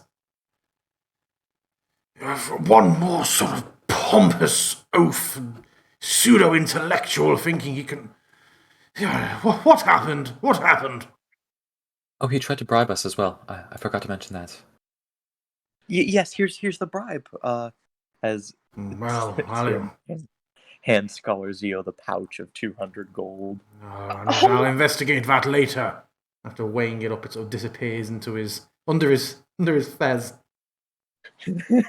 I'm just gonna point out that bribe was for all of us, and we keep doing things for this institution without fair compensation, and I just don't think that is a good precedent to set. As Precious is talking, Tim's just doing It's the fine. motion across his neck, just waving we are- back and forth. But we live here. Of course we do things for this institution. Not a very Candlekeep attitude there, Precious. It's not an attitude, sir. It's just I believe in just reward for services rendered. I'm sure you'd agree. Also, if we want to be really accurate, Illyrian did say that we were supposed to give that to Sio to pay for the damages caused. So that's not really a bribe for all of us. What about our services in getting rid of the thing that was causing damages? There was so much damage that could have been caused if we hadn't bravely stood up and fought this book. I mean, anyone would do that, right? But we were the ones who did it. Actually did it. It was the right thing to do, so I'm fine with that. Zio leans back and is clearly reading into this conversation and the different attitudes taking place, and he's just sort of absorbing it all. Tim is trying his hardest to position himself on the physical side of Scholar Zio and away from the conversation, just sort of timidly hugging the corner. Is the bribe really that important, though? Riley looks genuinely confused. I mean, I don't think so. It's just. I mean, the coins shine, I guess, but what's so special about this? Precious looks genuinely confused. She doesn't understand why it's so difficult. Like a quid pro quo sort of exchange is so difficult for everyone to understand, as if all of these people had grown up with free things being given to them or something. So she's just gonna shrug her shoulders in not disdain, just more like disbelief and genuinely not understanding what's so wrong about a fair exchange between equal parties.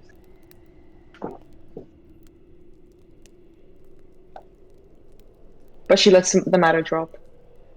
Did you find anything out of import from Miss Illyrian?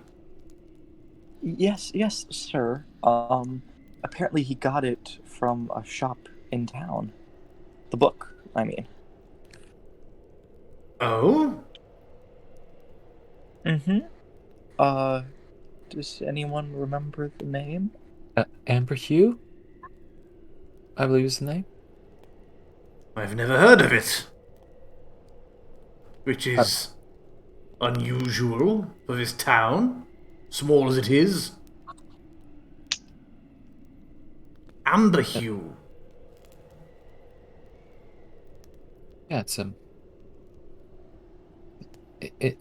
bit strange. You'd think that we'd know it, because I mean I've been to most of the bookstores, so. Ah, If only there was a group of people willing to investigate this further. oh, that's us. And only if there was a scholar willing to pay them 200 gold to do so. If you would find Is that that you? to be an equitable exchange, Precious. He Precious says genuinely with a wry smiles. smile. Oh, She I thought smiles that's you. back. What was the last thing you said there, Precious? She smiles back and says, "Sir, it definitely beats reading another book. I think we should definitely go and make sure this never happens again." Good. Good, then. Go and find this bookstore and see what sort of rubbish they're peddling. Rubbish indeed, sir. Yeah. Why don't we go now? Yes, let's. Yes. I guess I'll just walk and read. Valley says. Does that mean we can't do the tribute stuff today? I'll keep working on it with Duval. No. Okay. Such a shame we can't help. Deception check. No deception from Valley. They're genuinely a bit upset about that. Tim is certainly not happy, but at the same time, he does very much want to find who would corrupt a book like that. A travesty. Are we about to villain. see you multi-class into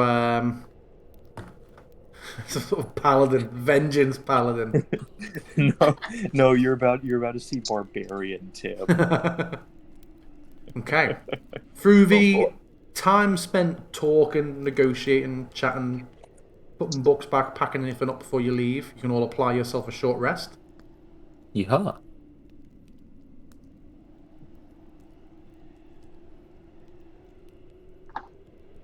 And yeah, anything else that any of you want to do before you head out into the town of Candlekeep to try and track down this bookstore?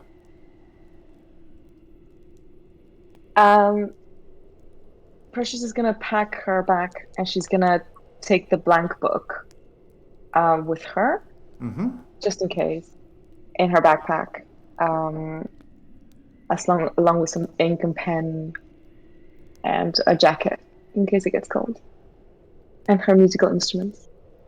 Valley is She's going. going out to the shops. She's packing up the Selenka pass. Yeah, it's a big bag. Valley is going to take the blue book they were reading as part of the tribute and sort of just read it while they're walking, not really looking where they're going, just sort of looking over the edge of the book to follow the footsteps of whoever's in front of them.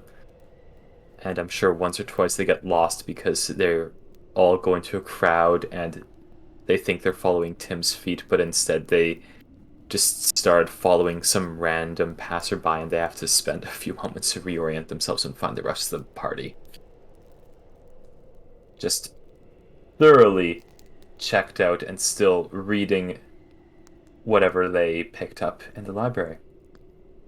I'm just trying to find that yours was called... Where are we? Wanderings of a Humble Asimar. A treatise on the outer planes. Ah, that's such a cool name. Who didn't identify their book name? Precious was actually reading her other book. You know when you put a book inside another book and you pretend to be reading one, but you're reading another? So it'll be fine if she hasn't realized which title that Yeah. was. You would have seen the title was called Mhm. Daughters of Grazd. And had you looked at it at all? Sure, a little bit. You would see that it was about the origin of Lamias. That's actually quite cool. Okay, so have you all applied a short rest? Yep. Yeah. Indeed. Short rest You- classes. Yo. Yeah. You would find yourself then, a short time later, in the town surrounding Candlekeep. It is, despite Zio's earlier spell, it would seem that that was actually more an illusion for your, well, not if not benefit, but to keep you from trying to go outside, as it is still a very nice day outside. You would be quite familiar with the town, depending on how much you think your individual characters will be sneaking out. I know one of you who I imagine will be sneaking out quite a lot. None of you would recognise this name, Amber Hugh Books or Amber anything Books. How do you want to put Candlekeep, the town, into scale? The entire town would be, you could go door to door from every single building inside the town in like less than an hour. It's a pretty small place, mostly shops of a rather small residential district. Candlekeep serves as more of a medieval equivalent, other than the library, a medieval equivalent of like a bit of a retail park. Lots of people visit for the day. Very few people beyond the shopkeepers, guards, and a handful of residents actually tend to stay overnight and have residential homes. As we step out into the nice Candlekeep free day, Tim is going to do his best to stick to the shadows away from the glare of the sun, his pale skin floundering under the sunlight.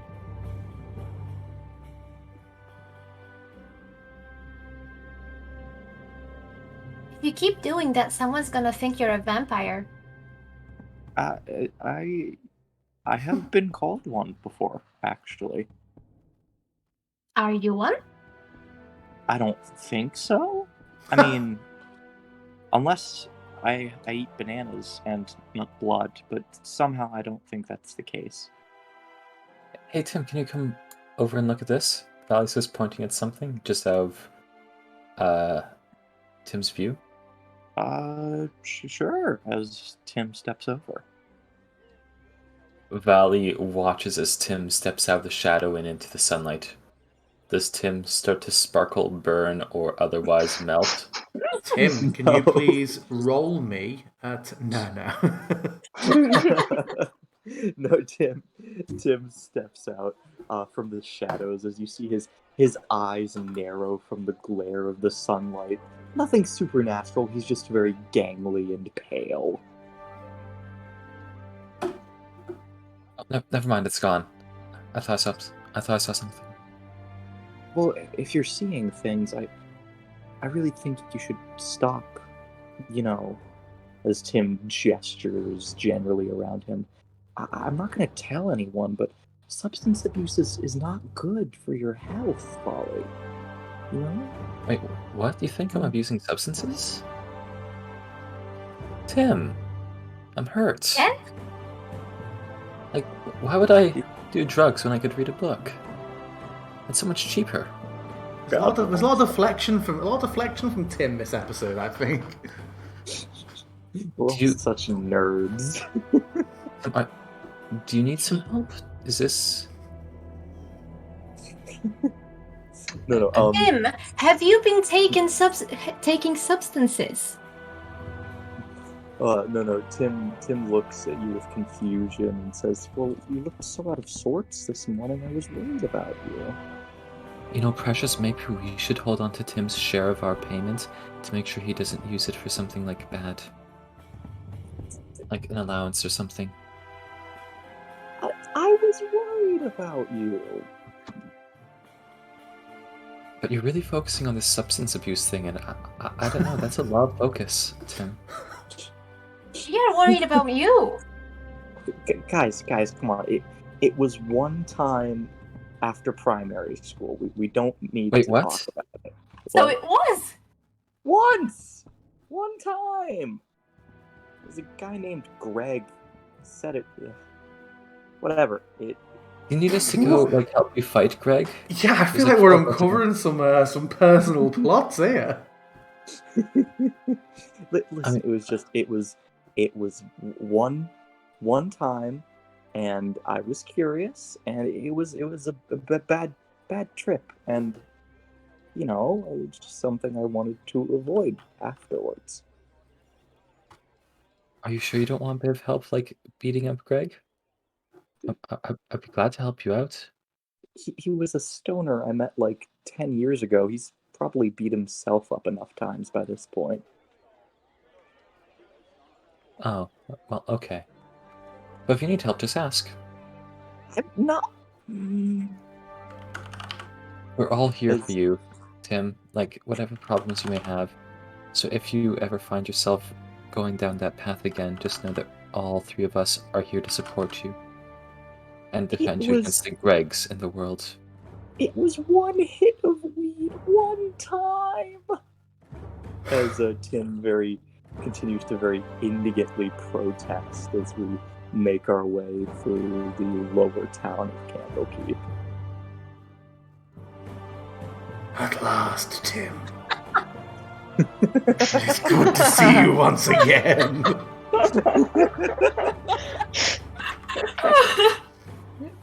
No! His bully became a red wizard! This can't keep happening!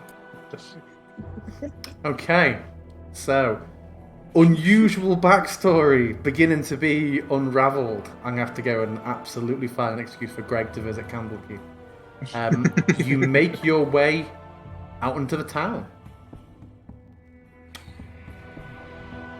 Everything is much as you know it.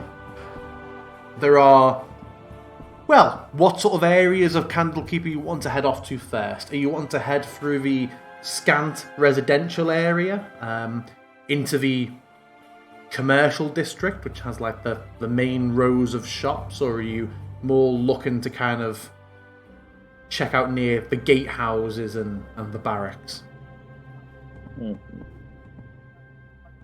If no one else has any strong opinions, Tim will suggest the shops and residential areas just because he feels that it's where it's more likely to find a bookstore. Yeah, sounds reasonable. Alright, then we head to the shop and residential area. Okay. Fine for Who's leading the way? And do any of you have, I'm trying to think from your backstories, do any of you have like the urban-y, urchin-y feet? I do not. I have the library access feat, which is perhaps not as useful here. But Valley being Valley, who's always been hunting for books, they probably know the local bookstores. Yeah, you see your regular. There's not too much of a market for a bookstore in Candlekeep, given that it's it's like the small independent stores being right next to the Walmart. There is one of the most famous libraries in the world, never further than 15 minutes walk away.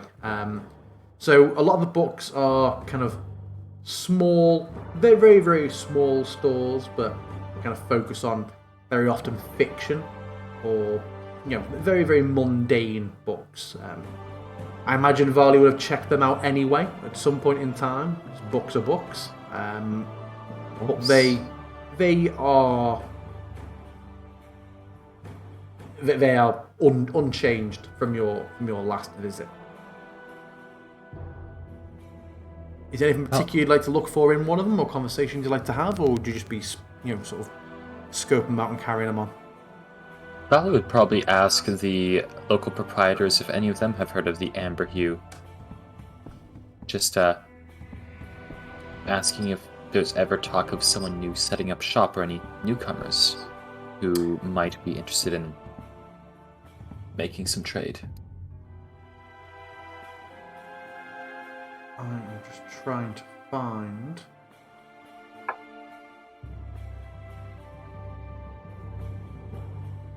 something appropriate.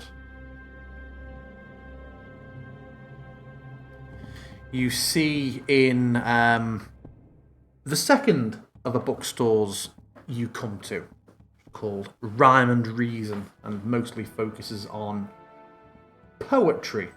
I don't know if that means that Valley would have spent more or less time in there compared to others, but you know that the proprietor is a drow called Thel.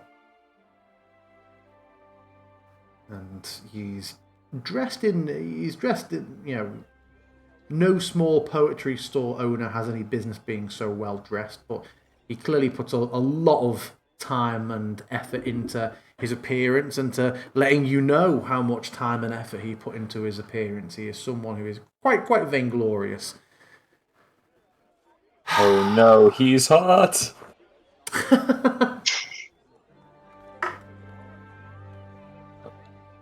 Hello, Val. I was just wondering, did you ever hear about a place called Amber Hue?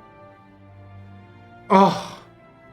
He sort of puts the back of his hand on his forehead and tilts his head back in a slightly dramatic fashion. Amber Dune, I do indeed. It has been devastating for my business. Oh, you would not believe. So few footsteps now in Rhyme and Reason since this Amber Dune store has arisen.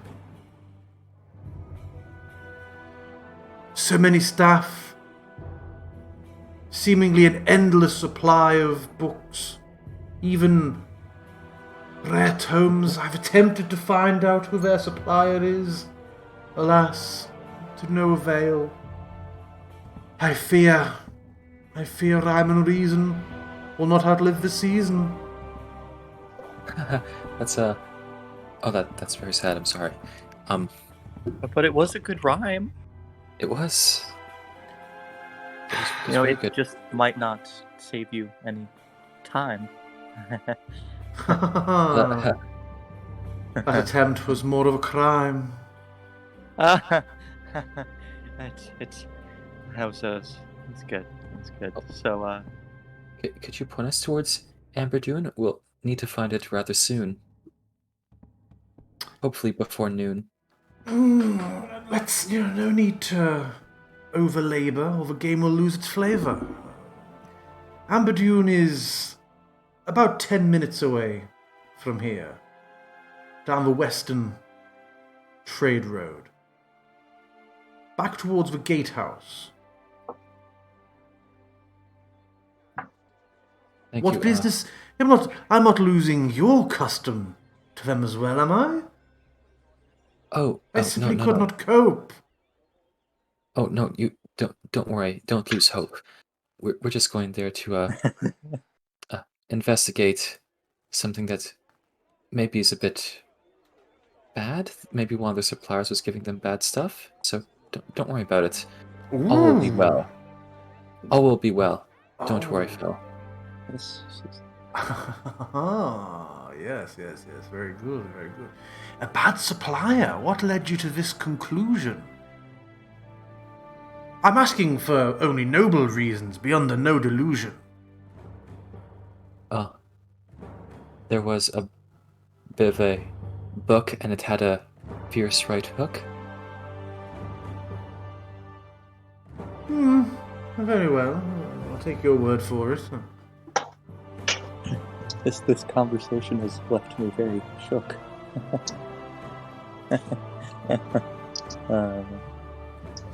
Well, yes, I must be organising my shelves, so I wish you well on your endeavour. And will I be seeing any of you for the poetry jam tomorrow night? No, I mean, perhaps. Sorry, Oh, that was so firm. Like Precious has just been witnessing this exchange with a real perplexed look about her. well, thank you for wishing us luck on our endeavor.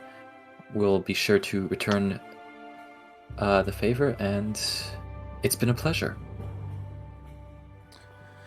Splendid, splendid. I shall ensure my quill and my wits are sharpened for next time. See you later, alligator. After a while, crocodile. Really, guys? And yes, are you conferring before you continue, or are you just following Furl's directions? Tim doesn't have anything to add, so he'll just follow the directions. Well, Bell wouldn't lie to us. That would be rather Seems he has sus. he has a vested interest in shutting out this place, so pretty sure his information is legit. Well, I trust Val. He seems like an upstanding guy. Yeah, that was pretty fun. To get into a Candlekeep attempt at a rap battle. Okay. Ooh. Glad we left when we did. I was running out of rhymes. Okay, yeah, continuing down a road, you begin to hear, after a few minutes in the distance, the sound of distant hawking, someone barking their wares. As you get closer, you see that a building that you knew until several weeks ago had been a clothes store now seems to have been, the building itself, quite hastily painted, but there is a bit of a shop front, like bench. The front of a shop has shutters that are open, and there is a sign, Amber June Books. And before you can really work out what's being said, you can see a very animated salesman sort of stood outside trying to hawk his wares to the street. Though no one seems to have been taking much attention to him. But he looks a bit like this. And are you just approaching over to the store? No.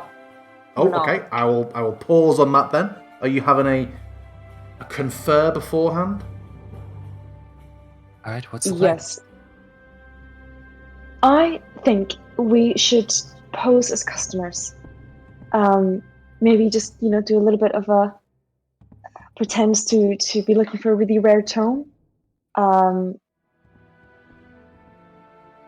Ask who his supplier is, or I don't know. Wait a minute, you weren't planning on looking around to buy a book in there?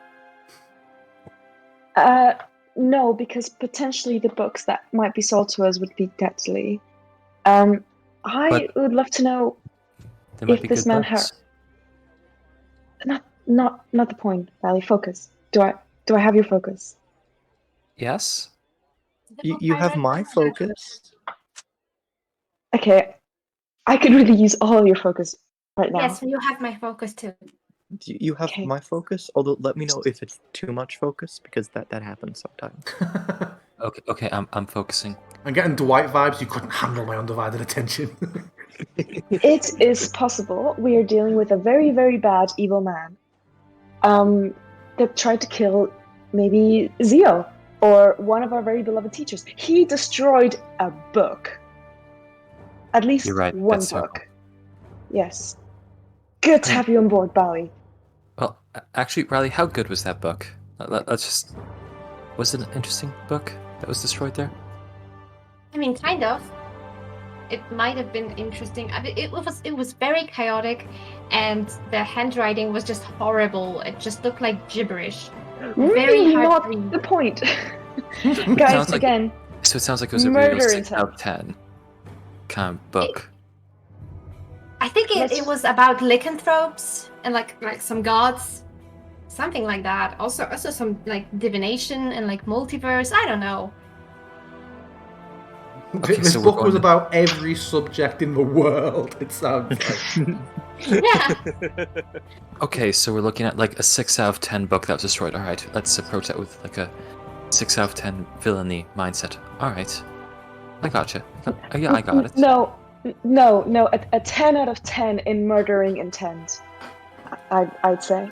How far away Um, from the store are you while you're having this conversation? I would have loved to pull them around the corner. Okay, yeah, absolutely.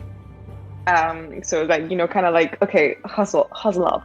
You know, we're speaking with whispers apart from the loud, sometimes loud kind of like focus, kind of, you know, from Precious. Team Okay. huddle. So, you know, we might be dealing with someone who wants to kill everyone in Candlekeep. We don't know. This person might be a terrorist. That'd be really exciting if he was a terrorist. That's We could bring him down. wait. Why do you hope they're a terrorist?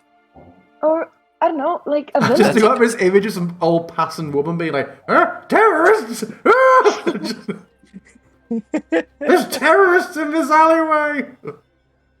We could That sounds like stop that a sounds- villain.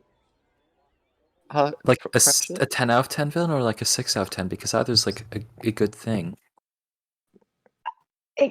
A 12 out of 10, Valley. 12 out of 10. Oh, okay. Now that's like double a 6 out of 10. An Precious? assassin and a book destroyer. I feel weird to be the person saying this, but maybe you're taking this a little extra seriously. I mean, we don't know for certain if this book was maliciously sold. It could have just been a mistake. Good point.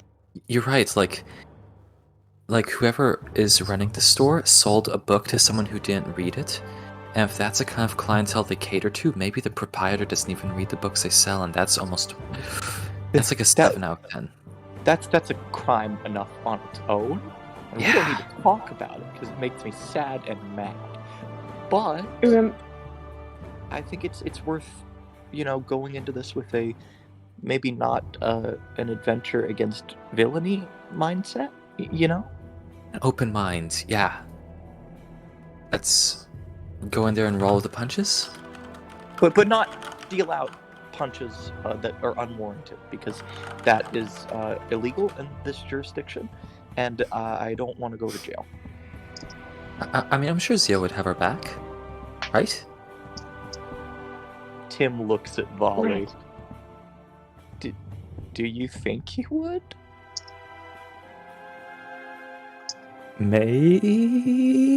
Maybe. He's a Valley very, shrugs he's a his very indiscernible fox.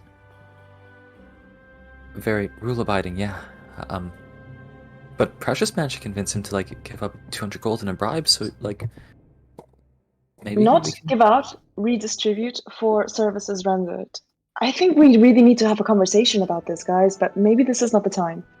Yeah, we can talk Yeah, about right. the redistribution of wealth amongst class lines later. Let's You're right. let's follow the directions and try and bring this matter to an expeditious close.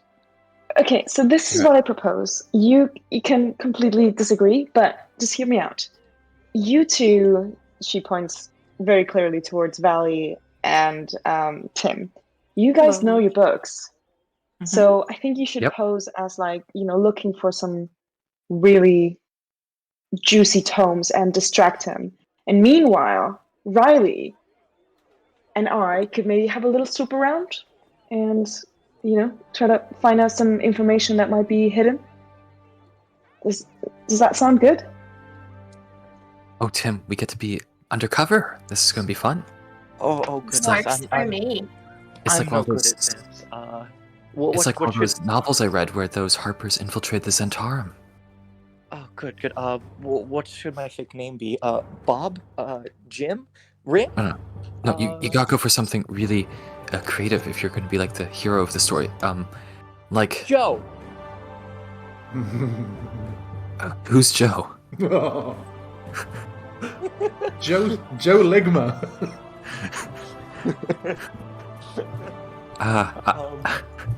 Tim continues to fret and worry about the minor details as we approach the more general direction of the storefront.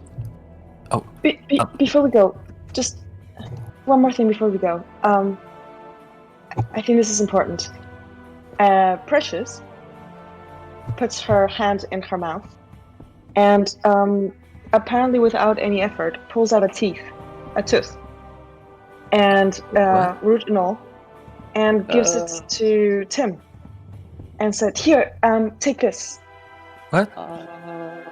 Well, whilst you hold it, you can communicate with me. Just think it, and I'll hear it in my mind. Are you gonna need it back? No, not right now. Okay, as Tim is going to take a little tissue out from one of his many coat pockets and just carefully wrap the tooth and put it back.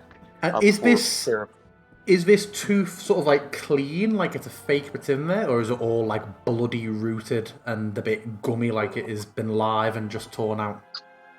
It is. It's a real tooth. It's made out of teeth. It has the root, but it is clean. Tim is wiping his hand furiously. It's. What are you doing? It's completely clean. I brush every day, twice. Tim. That's really weird. Precious. She's got a gap now on her teeth. Just FYI. No, Tim looks at Precious like she's grown a third head that is also Cutie's head.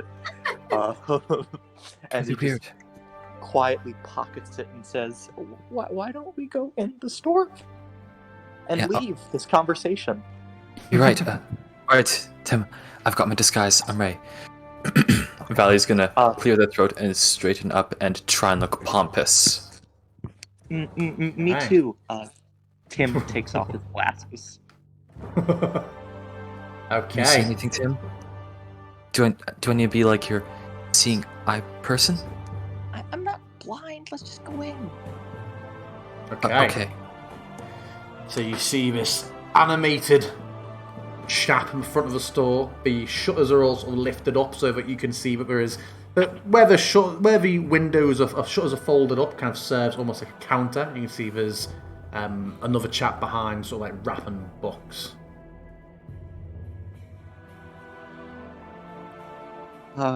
And as you get over, you see the guy out front sort of call up down the street and say, "All right, come on, darling, anything for you? A nice little tome for your husband. You look like a lass who likes a good read. No, well, fair enough. We'll be here all day."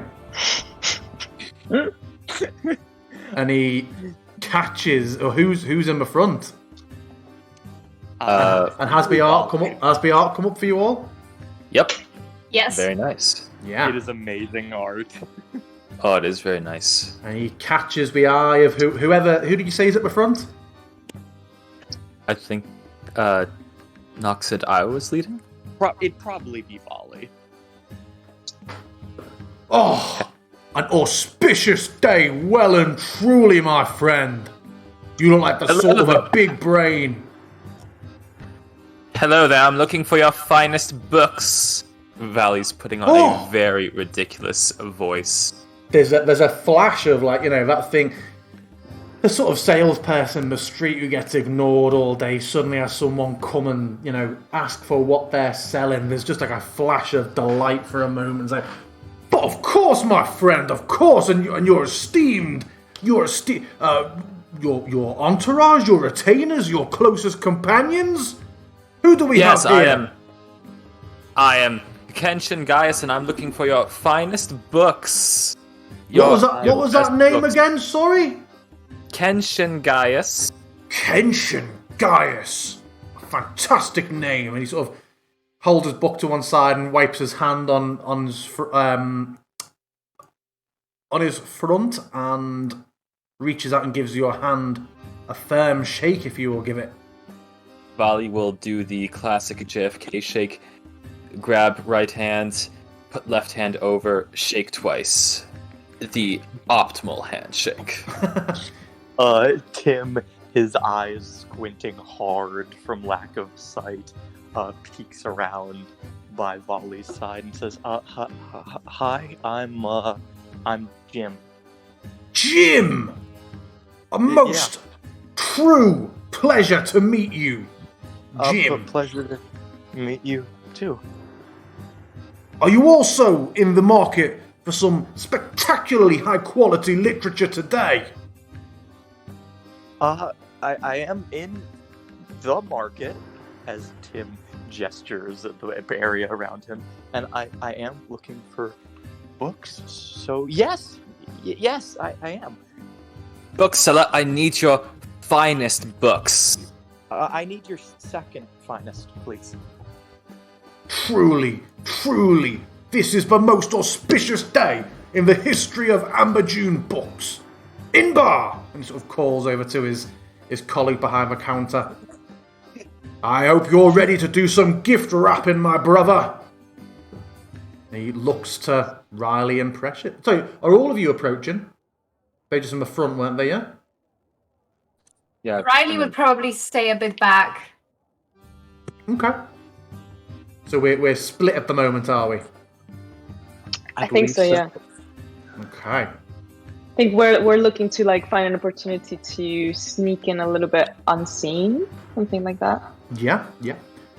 And before Riley does, I'd like to give her bardic inspiration. So if there's a moment to do that, I'd like to do that. Yeah, absolutely you can. I'll put us into a map in a moment and you can just target on there. Is there any particular topic or volume, a specific tome, or just a general browse? Your most auspicious books, of course. The most powerful books, yes.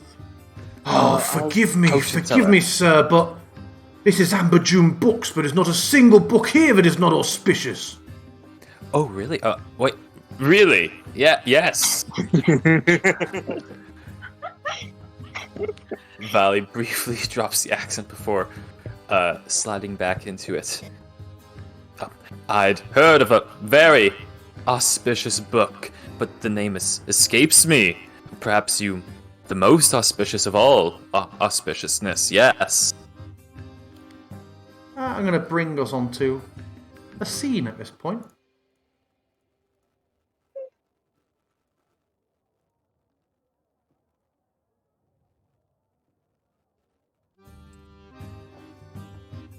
Oh, yeah.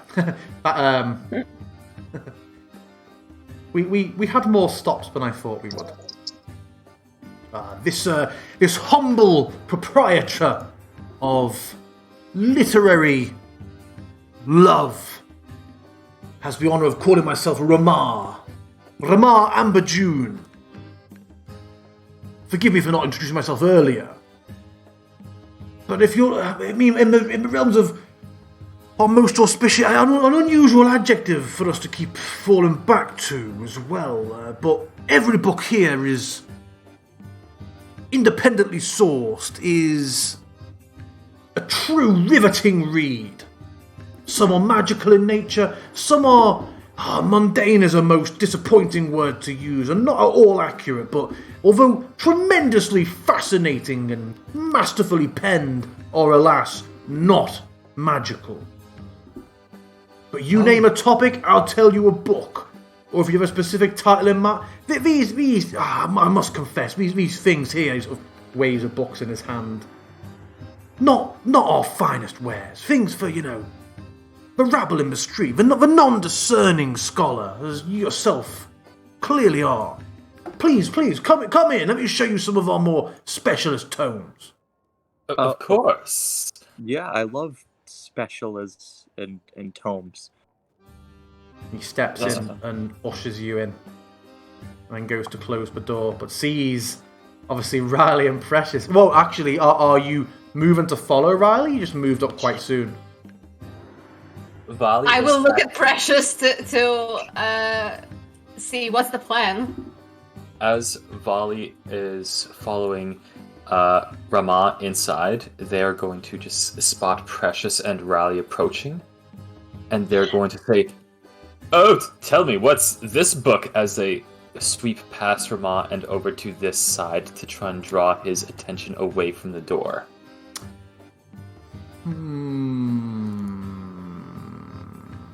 Make me a sleight of hand. Righto. Yeah. Oh, well, just although the map, the fantastic map, has more. There are not quite as many reagents and tools here. Imagine this is a more book-focused version. These are tall shelves, but have some other, jars and scrolls on top. But the shelves themselves are just heaving with books. Over here we have a number of, and he just sort of absentmindedly closes the door as he comes over to join you. A number of fantastic tomes ranging from volumes penned by the Zentarim to the latest studies taken from Thay itself to... as you can see, there are just hundreds and hundreds of tomes. The Zentarim and Thay, those are rather interesting topics. Yes, perhaps something on... Raleigh's going to search their mind on what Mazfroth's Mighty Digressions was about, and they're going to choose one of the topics at random. Perhaps you have something on the lycanthropy. Make me an insight check, Raleigh. Alrighty.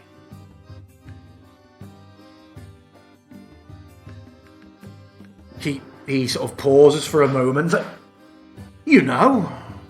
I think I might have just the very tome in mind. Inbar?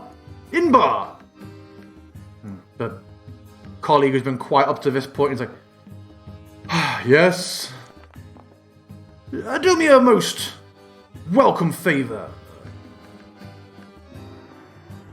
This customer has exquisite taste. Will you please pop upstairs and get me a copy of... We have just the tome, a single copy in, a very, very rare tome. Nip upstairs and get us a copy of that new book we brought in, Mazfroth's Mighty Digressions. And Bar's like, will do. Vali almost doesn't register that because they're too busy focused on keeping this accent, which is shifting and changing with almost every line. Tim, on the other hand, who's been mostly silent in the corner of the shop up until now, approaches Ramon. He says, just out of curiosity, have any of your books been known to contain magical effects within them? Well, it's a very varied question, isn't it, young Master Jim? There are spell scrolls, of course, which can be used by the sorcerously astute to augment and increase their own repertoire of magical prowess. There are tomes that give guidance and instruction on matters adjacent to the spellcasting lifestyle. And there are some tomes that, if treated in a particular way, it can be used as a reagent or a component to a larger ritual. You have something more particular in mind, sir? Well, I heard a story recently about a book that, when opened, produced a sort of a creature. Really, more of like a... I heard it was like a vortex, and I was curious if you had anything of we absolutely nothing of the sort sold here. And if anyone were to claim that there had been, I would absolutely refute that, sir. Refute it quite quite fiercely, I must say. And he just gives mostly from the heel, just as if driving his point, just a single stamp onto the floorboards that sort of resonates through the store a bit. Absolutely refute. Tim is far too browbeaten by this very enthusiastic and driven man to even really look him in the eyes, much less try and glean if he believes what he's saying. So Tim is just gonna quietly mumble, "Of course, sir. I'm sorry. I didn't mean to suggest such a thing." Quite an accusation to levy, Jim, when we have only just begun our professional relationship. I was just curious, is all. I'm quite curious about many things, but I don't wish to take up too much more of your time. I'll just go browse quietly, and I'm sure you can help. A creature within a book. Honestly, sir, I'm in part of a mind to bring our transaction to an end and to ask you to vacate the premises forthwith, post-haste, etc. I'm sure Jim is just totally confused because he thinks that the more auspicious a book, because knowledge is power, and sometimes power can be a bit too powerful for people who aren't prepared for auspicious books. It changes every time, and I love it. Is that deliberate that it's changed over time? I'm not sure if that's a Varley thing or a Macarius thing. That was me messing up, but I will say that's also Valley messing up because they don't have great deception.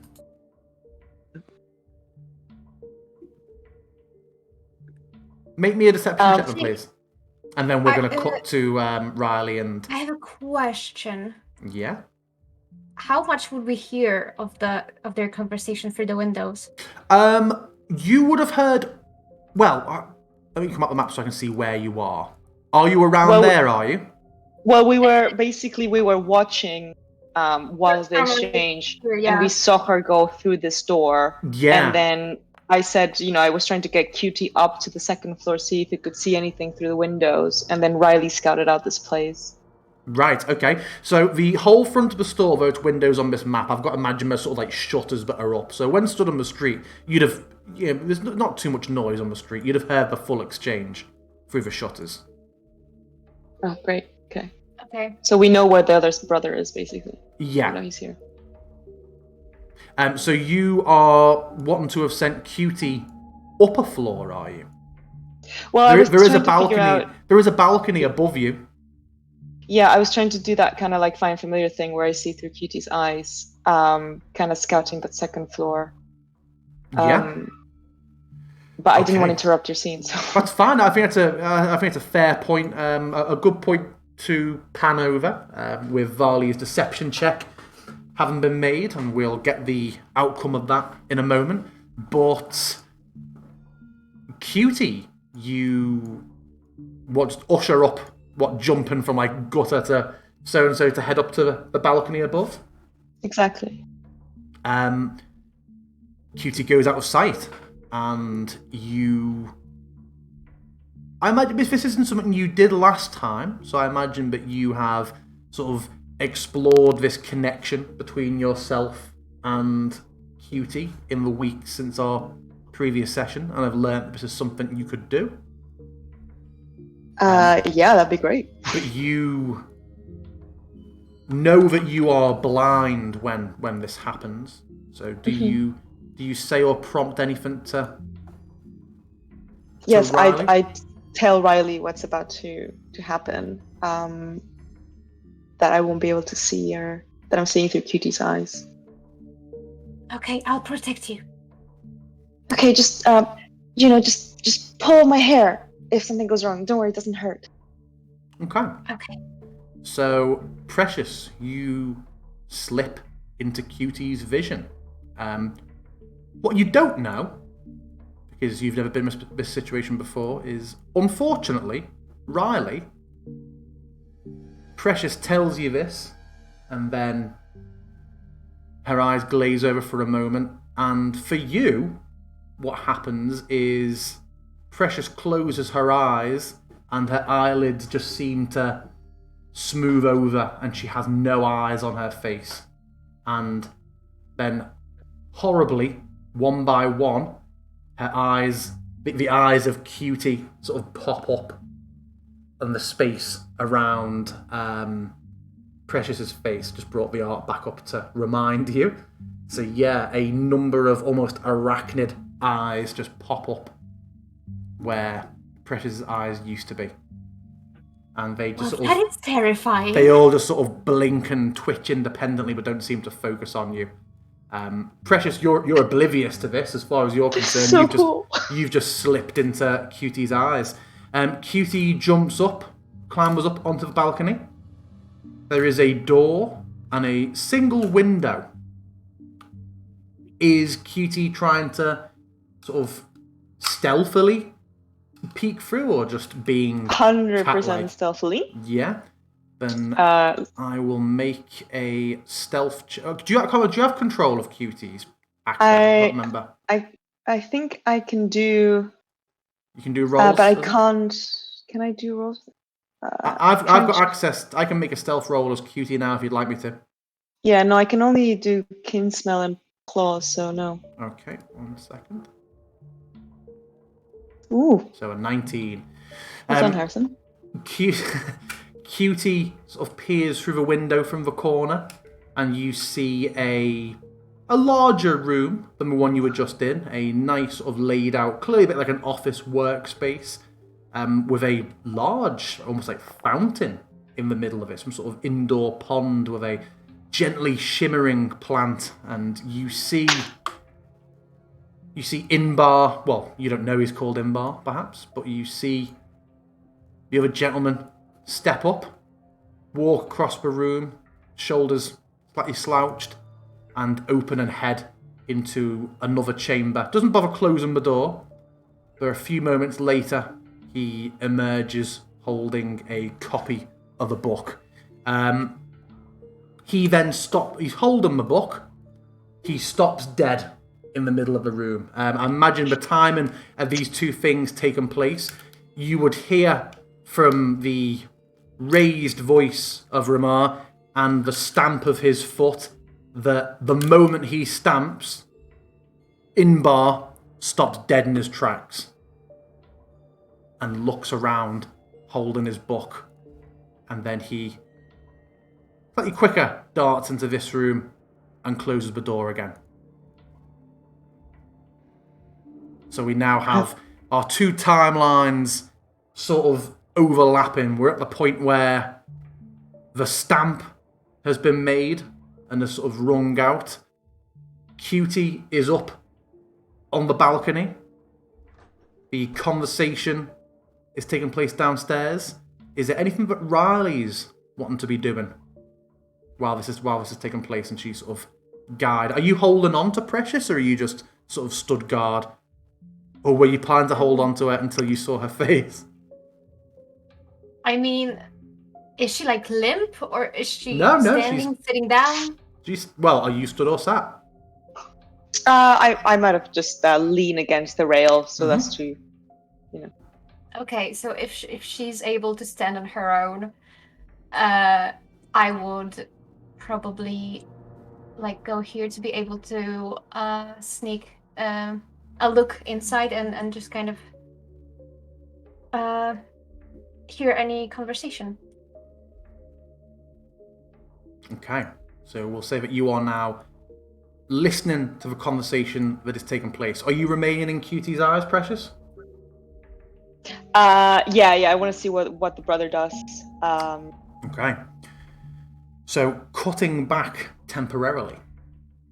Varley... Wait, sorry, if the brother moves, I will send a telepathic message. Like, if Cutie feels like the brother's kind of going to go and attack these boys, I'll kind of get ready to send a telepathic message to Tim to get the fuck out. How do you do that? Is that through the tooth?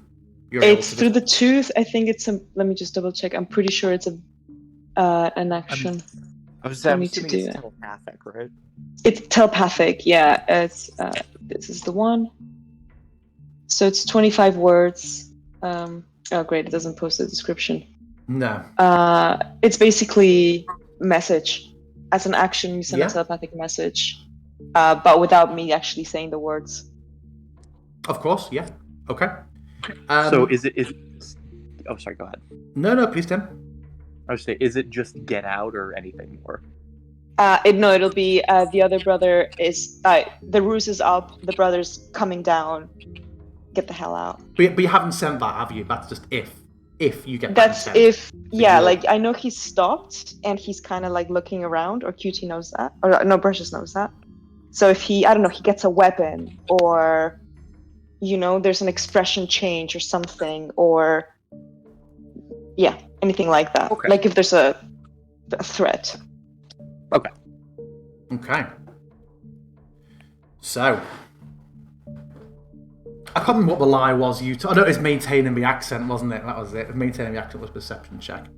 Also, just in general, Valley's not great at deception in general, so that I suppose that was just like a continual deception check for the whole exchange, maybe? I don't know. Whatever Okay. you'd like. Forgive me, sir. Where is it you said that you hail from? That has brought you to Candlekeep and to Amberjune books this day.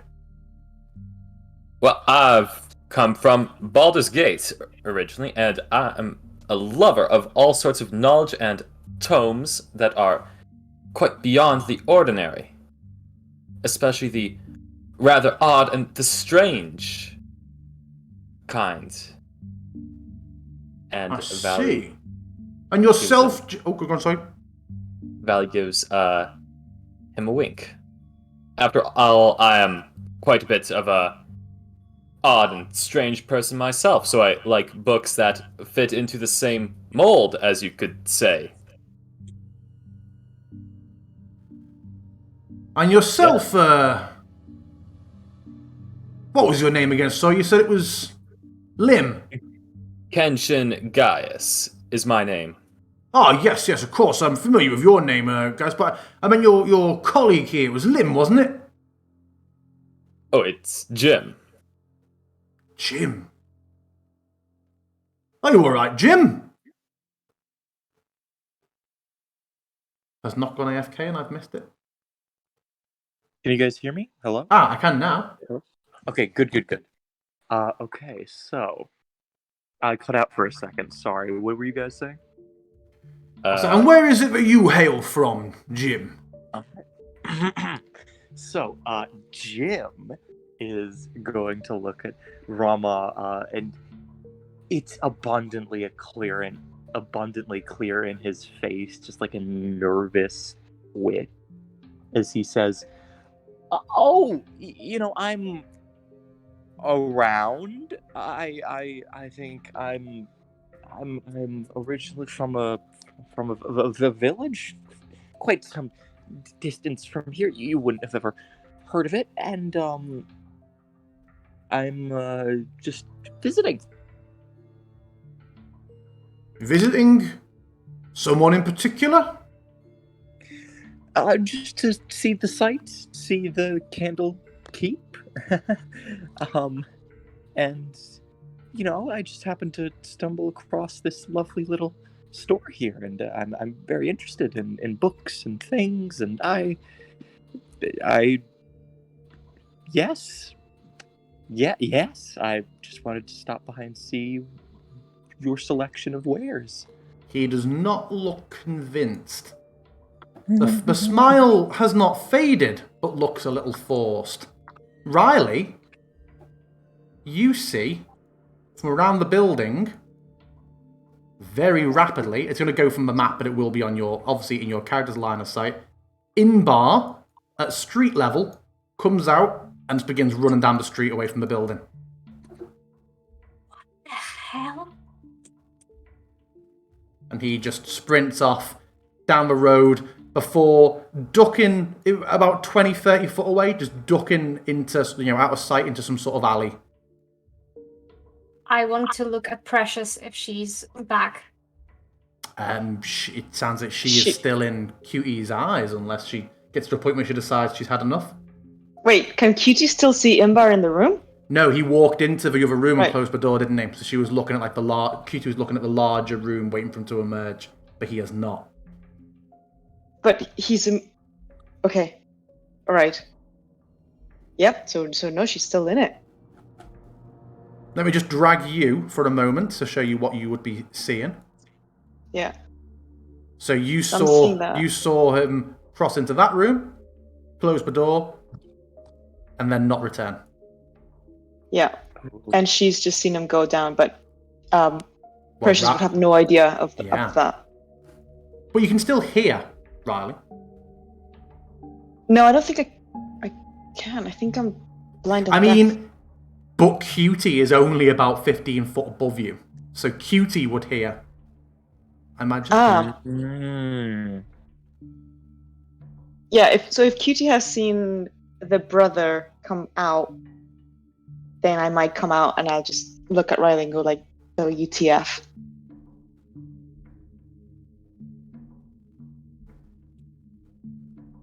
What do we do? Do we want to chase him or do we want to see what's in the room? I kind of want to see what's in the room. Okay. Should we try this door? Yeah. Gonna assume this door is locked. It is locked. God, I'm not very good at these. As you sort of go, well, Varley, you and Tim both notice that Ramad sort of ever so slightly turns his head for a moment, as if he's just heard something. Well, I think that if seems to be taking your brother a bit of a time to find that book, maybe a different book by chance, something perhaps about the nature of divinity, perhaps. I have some interest in that myself, being as I have a bit of infernal blood in me, yes. And I have interest in because I'm interested. I know just the tome. I can trust you not to... I don't need to lock the front door, do I? You're not going to make off with any of my wares?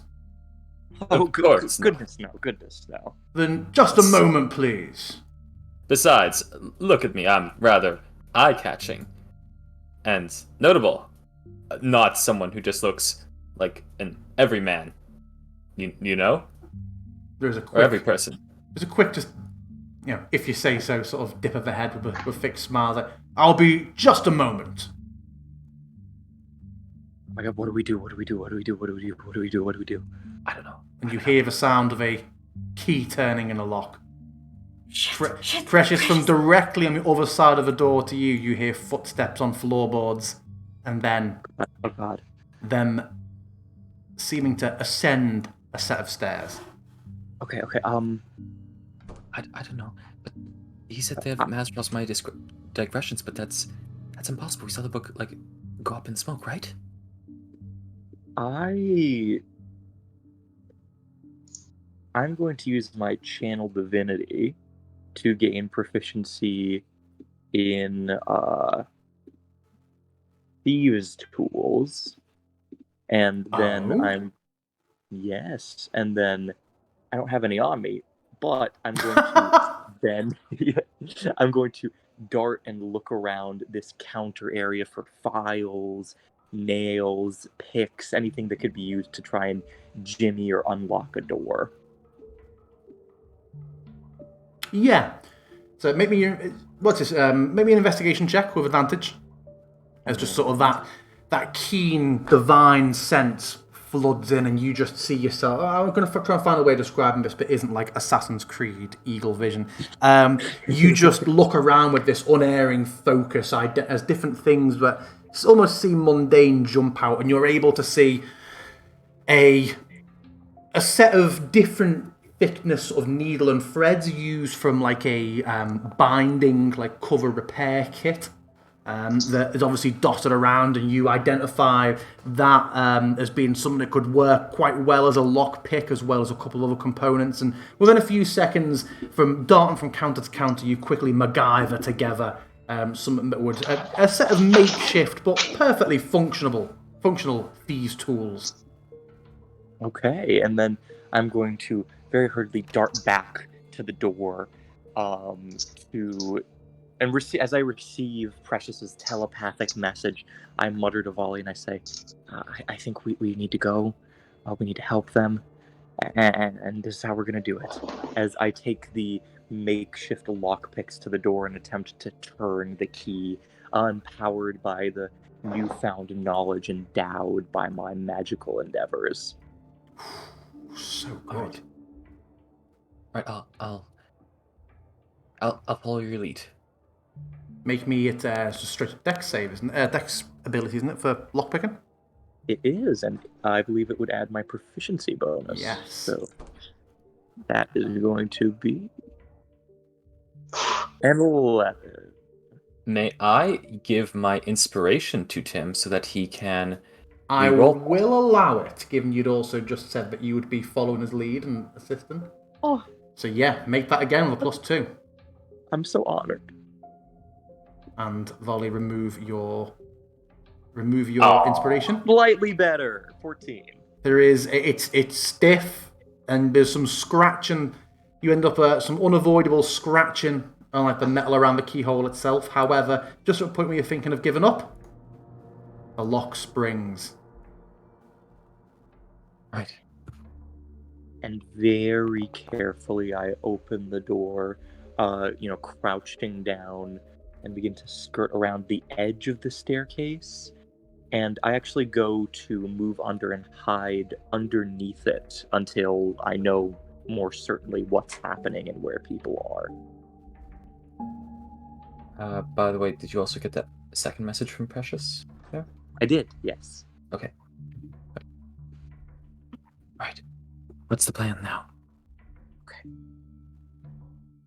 The brother's up on the second floor. Okay. I don't know how hostile we want to be with this. I don't want to be very hostile at all. But what I'm thinking we should do is hide underneath the staircase. Wait for the brother to come back out and go into the main room, and then lock the door behind him. Okay. But, what about the other one? Are they, conferring up there? The Precious said that the other one's gone. He's run away. Wait, what?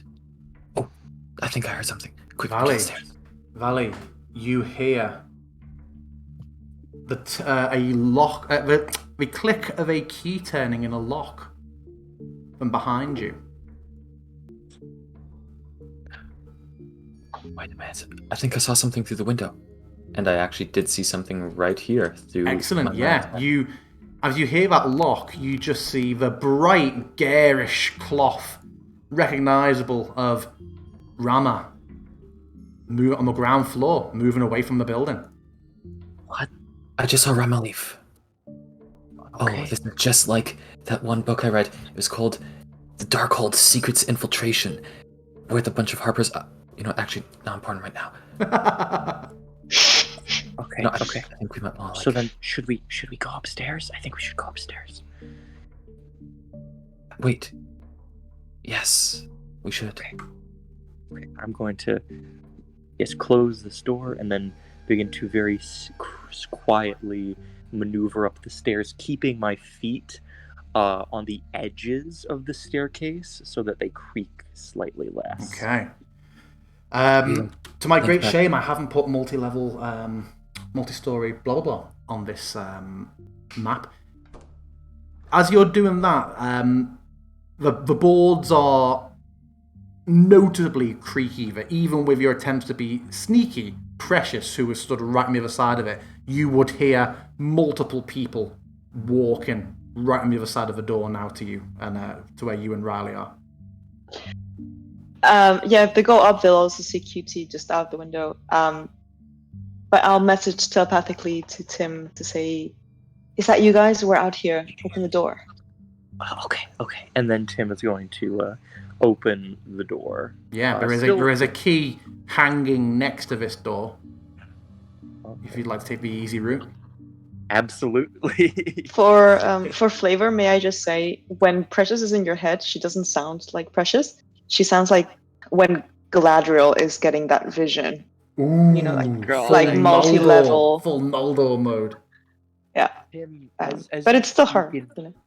Yeah, as you speak in Tim's head, the hairs on the end of his arms noticeably stand up. Diagma. And it's just he shivers. Hi, guys. Hey, guys, come on. Let's go upstairs. Let's see what we can find. Both brothers are gone. Vali saw Rama outside, so we need to get in now. Wait, did they run away? I think so. I don't think this is a good sign. What if this entire place is rigged to explode? Just like in the Harper trilogy in book 3. Wait, not Vali. I love books too, but we need to focus. Also, can we also focus on like Precious's eyes right now, or the no? extra She's back now. Oh, never mind. I mean, Precious. I think you came up before, didn't you? Sorry, Precious. Yep. Oh, okay, never mind. I'm set. Okay. What do we Guys, you do? did so well. I just need to say you were amazing down there. Really proud of you. Red coloring coats Tim's cheeks as he says, "Thank you." But what do we do now?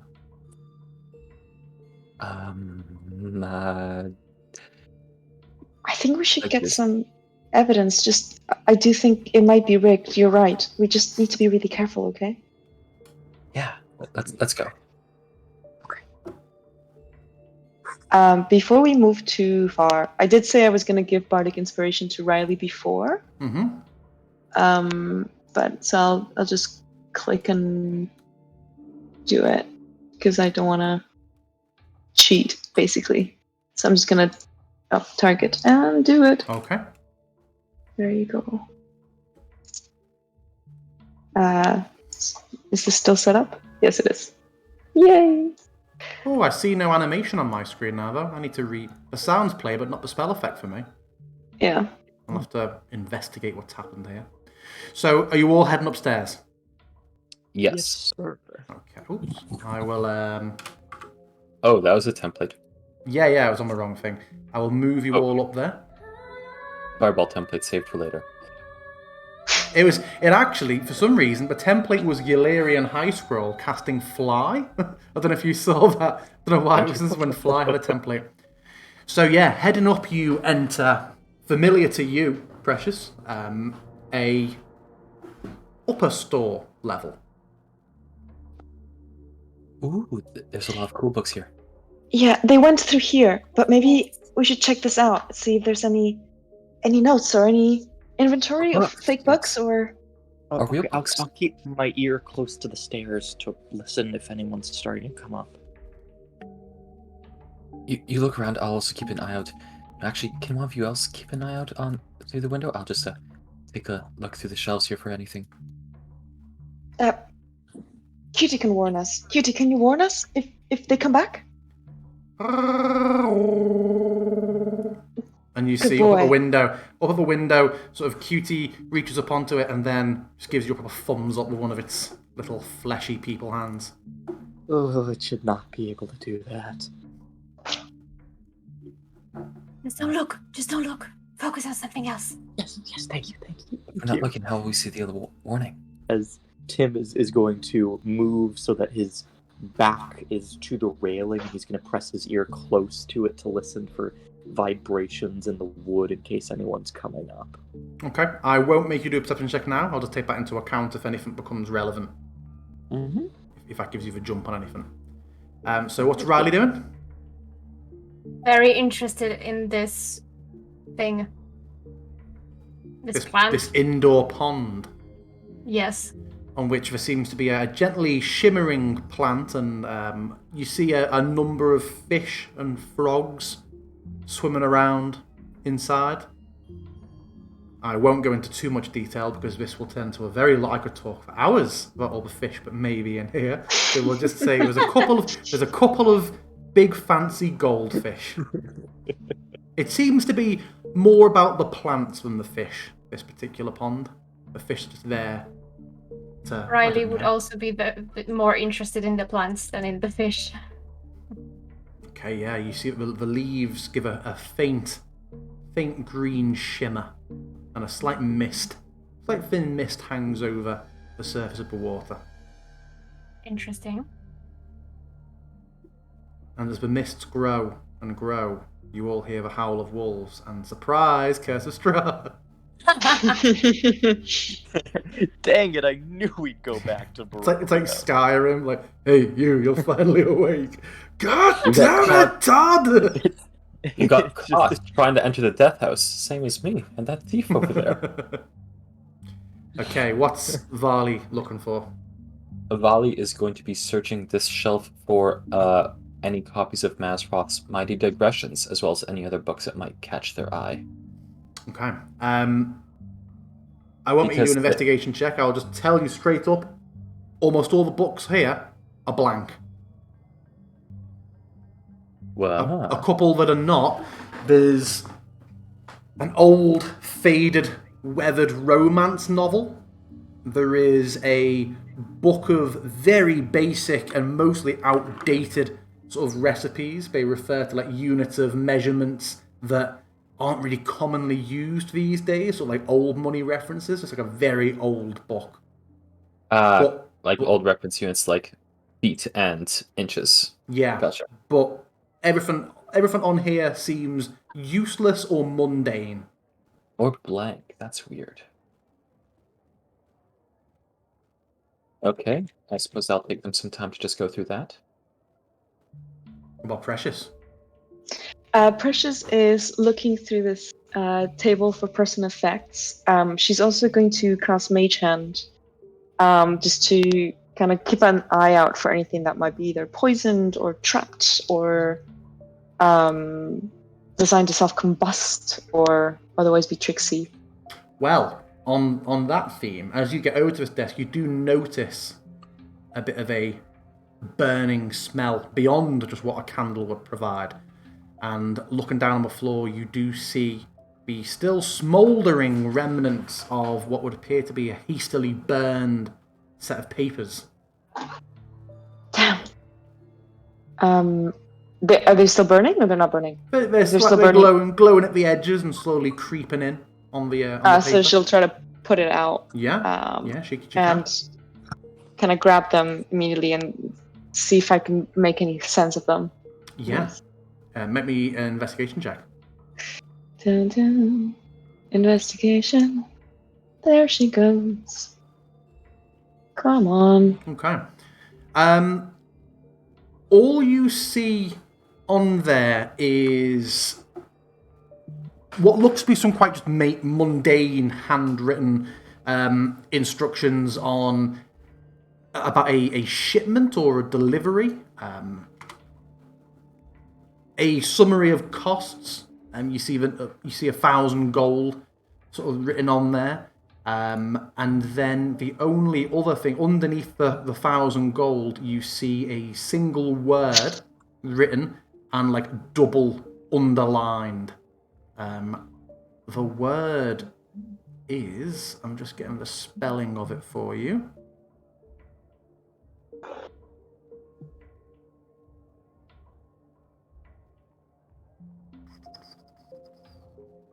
Where's it gone? The suspense. Yeah, it's literally just... There we go.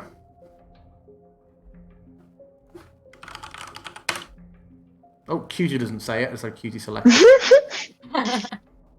That'd be really cool if he did. Oh God. And another... Hawks now. And another word circled in a different handwriting. Sewers. Okay. Guys, I think I found something. It's half burned. There's a word, and I think maybe their hiding place or their headquarters is in the sewers. Half burnt. Okay. They're trying to cover their tracks, just like a spy would.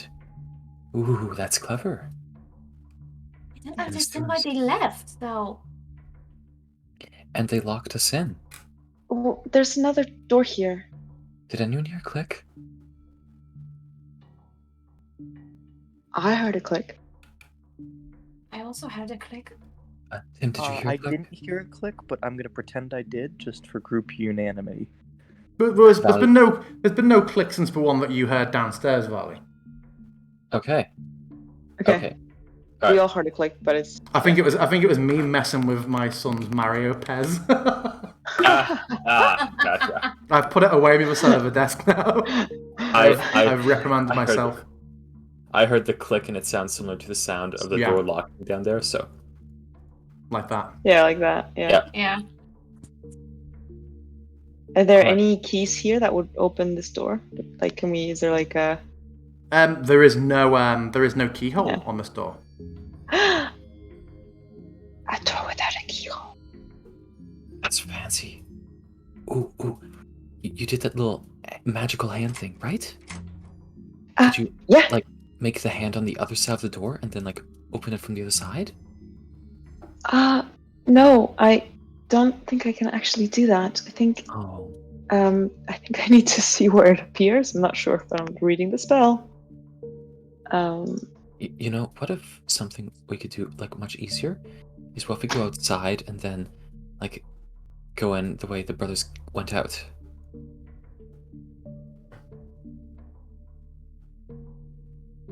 Because we can leave right now, just exit the building, and then we can just go around to the right-hand side where we saw them run away, and like go up the side there, maybe. I don't know where they came from. Riley, did you see them leave from a specific place, or did you just see them through the alley?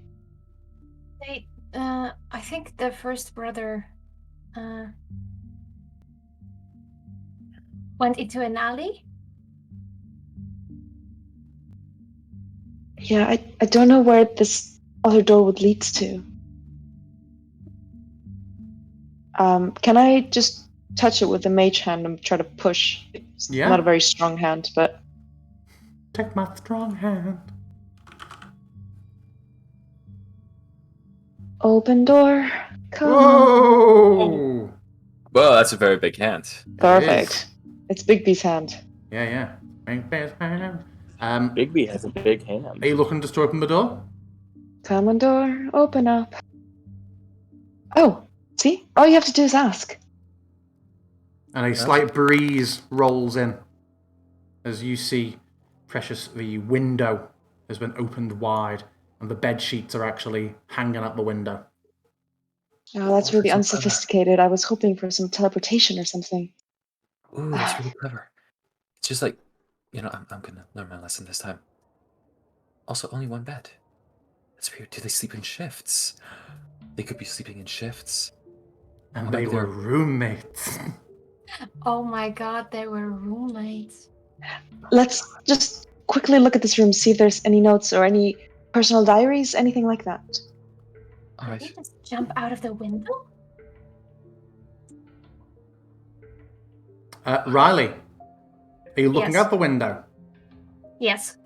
From where you are, doesn't work on the map, but you see Rama looking up at you and the window for a Fuck. moment, and as Oh, you fuck. lock eyes with him, he just darts into that same alleyway that Ingar ran into. Fuck, shit. I saw Rama. Oh no. Anyway, let's go find him. Oh, He also saw me. Just to be clear. Okay. Okay. I mean. Oh no, that means he saw us. Our cover's blown Okay, up. we Our need to disguise take is something. falling We need to apart. take something right now. Something that gives us leverage. Something that we can negotiate with. Hold Something on. that looks valuable or Sally's just personal. gonna go to the shelf, open up their satchel, and just sweep like all the books on the top of the shelf into their satchel. Okay. Okay. Oh god. What about this? Is this valuable? Should we just take it? so we Plant?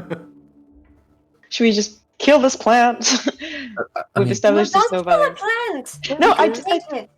We could take it. I'm very interested in this, actually. But we're not here to steal things, guys. It's for educational purposes, Tim. Exactly. Oh, just if Wait, I'm just gonna grab one leaf.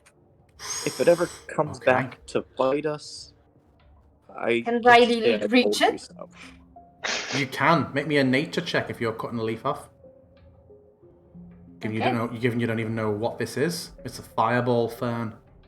Can you all please No. make me? Yeah, you managed to cut off a full leaf, including a nice healthy portion of the stem. Okay, good. Will you just add leaf to your bag? And I will, not that sort, Tim. Calm down. Greg's not here. Add leaf to your inventory and I'll fill the details in later. So what we're doing, folks? Alright, The plan. Let's grab a couple of these blank books as well, just in case. but those are blank, they're boring. They might be magical. But why would you make it harder to read a book? Maybe to keep it secret. Okay. But I mean, don't they're they probably use a- just blank, but sometimes a book is blank and there's more to it than meets the eye. Trust me, I would know. Just grab a couple, okay? I Okay. can try with my lamp. Maybe something will show up in the light. Maybe.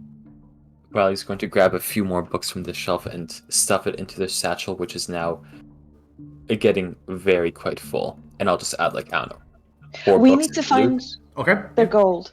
We need to find all their gold, or as much gold as we can. Like, we need something... Precious. We need to steal the fox figurine. Yes, Tim, that. the more that you guys take things, the more uncomfortable Tim looks. He hasn't said anything, and it doesn't look like he will, but it's clear he's growing uneasy as he's moving around, his eyes looking out each of the windows as he tries to keep an eye out for the shopkeepers, his hands twitching as This they is grip evidence. along the edges of the table. Tim, This- it's this just is evidence. bargaining. It's evidence and bargaining. We're not keeping it, we're We just can return using it. it. We can Exactly. return it. So isn't it weird that they have a fox figurine and Zio is a fox? Guys, I mean, that is a bit if of a I weird if I coincidence. don't see you taking it, you're not taking it, okay? No, we're still taking it. That's not how it works. Like, object permanence is a thing. You're culpable Vali, here. Vali, too. Vali, whatever works. Whatever works. You're right. Whatever works. Tim gives a grateful look at Riley as he then turns to look out the windows once more, keeping an eye out for the 2 shopkeepers. She gives you Okay. a thumbs up. Tim, maybe a perception check. All right.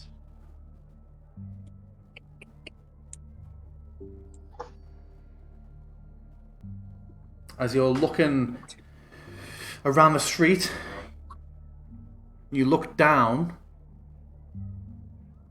and directly below you, outside the building, looking up, is Inbar. And he's just staring up at you. Before you say or do anything, can you please make me a wisdom saving throw?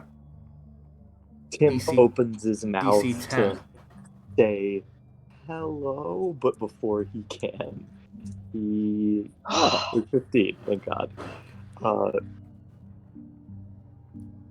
Inbar's eyes just ripple this powerful yellow glow for a moment, just looking right up at you, and you just feel tremendously tired, and you feel your eyelids starting to go and your arms sag, and just at the last moment you realize what's happening, just seem to either whether inwardly or outwardly get a grip of yourself and just sort of shake it off, and you see the frustration flash on his face for a moment before he strides off at a bit of pace back towards in the direction of where he ran earlier.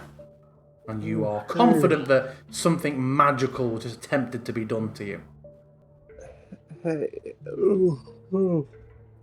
Hey! Hey, guys! Yeah? What? Guys! 'Cause he was there and he did yellow eyes at me and... Yellow eyes? Who? The... Imbar, he looked at me and he tried to do something to... Ooh, something to me. We I think we just need to go and talk to them and figure out what's happening because this is getting to be all too much. You're right. Let's go into the alleyway. And then we'll negotiate with them. This is really cool. Right? DM, Yeah. as that was happening, could Precious find anything of value, even if it's just like plain gold or Maybe an investigation check. investigation checks? That's what I do. Gotta find some dough. Nope, no dough to be found. You find, I mean, there's very little that is valuable here. To the point where the more you're looking, you notice sort of bare patches on the walls where things that would have been hung there have obviously been removed at some point. The place looks pretty stripped down. And yeah, you find nothing that would seem to have any sort of... Certainly no pouches of gold or valuable items. Damn it. DM, would we know if Candlekeep has a police force? You would know that the town, although there are sort of essentially like wizard guards within the keep, there are regular town guards in Candlekeep in the town section of it, just not obviously as many as larger places might have. Funnily enough, not many people bring shit, come and start shit in Candlekeep because we know that's where loads of powerful wizards are. And there's nothing in the way of like a tavern or anything like that. So yeah, and not too many residents. So it's kind of more like almost like mall police. Yeah. So you are heading... a lot of evidence anyway. Yeah. So you want to head down and head back out into the street? Yes. I do want to grab the fox figurine though. Fox? Do you mean like the one from the art? Yes. Okay, yeah. You Neat grab art. a small glass fox figurine. Alright. Yeah. Alright. Let's take a look outside. Valley's going to peek their head outside through the open door here. You see the same street, but you were in earlier. Right, I think we're good. Do-do, do-do, do-do, do-do, do-do, do-do. And Valley hums a little tune as they creep up to the corner and take a look around down the main street. It is much as it Cutie, was before. come on. Yeah, Right. Cutie follows. Alright, we're good. Let's go.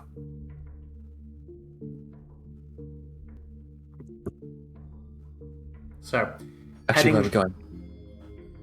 Oh yeah, only Riley saw, of course. Wait, what? Well, you're the only one who's seen him dip into an alleyway, I think. Oh yeah. So I should be leading. Oh god. So, Is Tim coming? Yeah, okay. so just beyond the boundary of the map, you see like a little alleyway off to your left. It ends in a dead end, some 20 foot ahead, but there is a large, slightly askew manhole cover leading down. That does not be the bode sewers. well. Yes, Nadalia and sewers. Maybe Nadalia's the one who's selling them these books. Do we have to go in there? Yeah, Okay.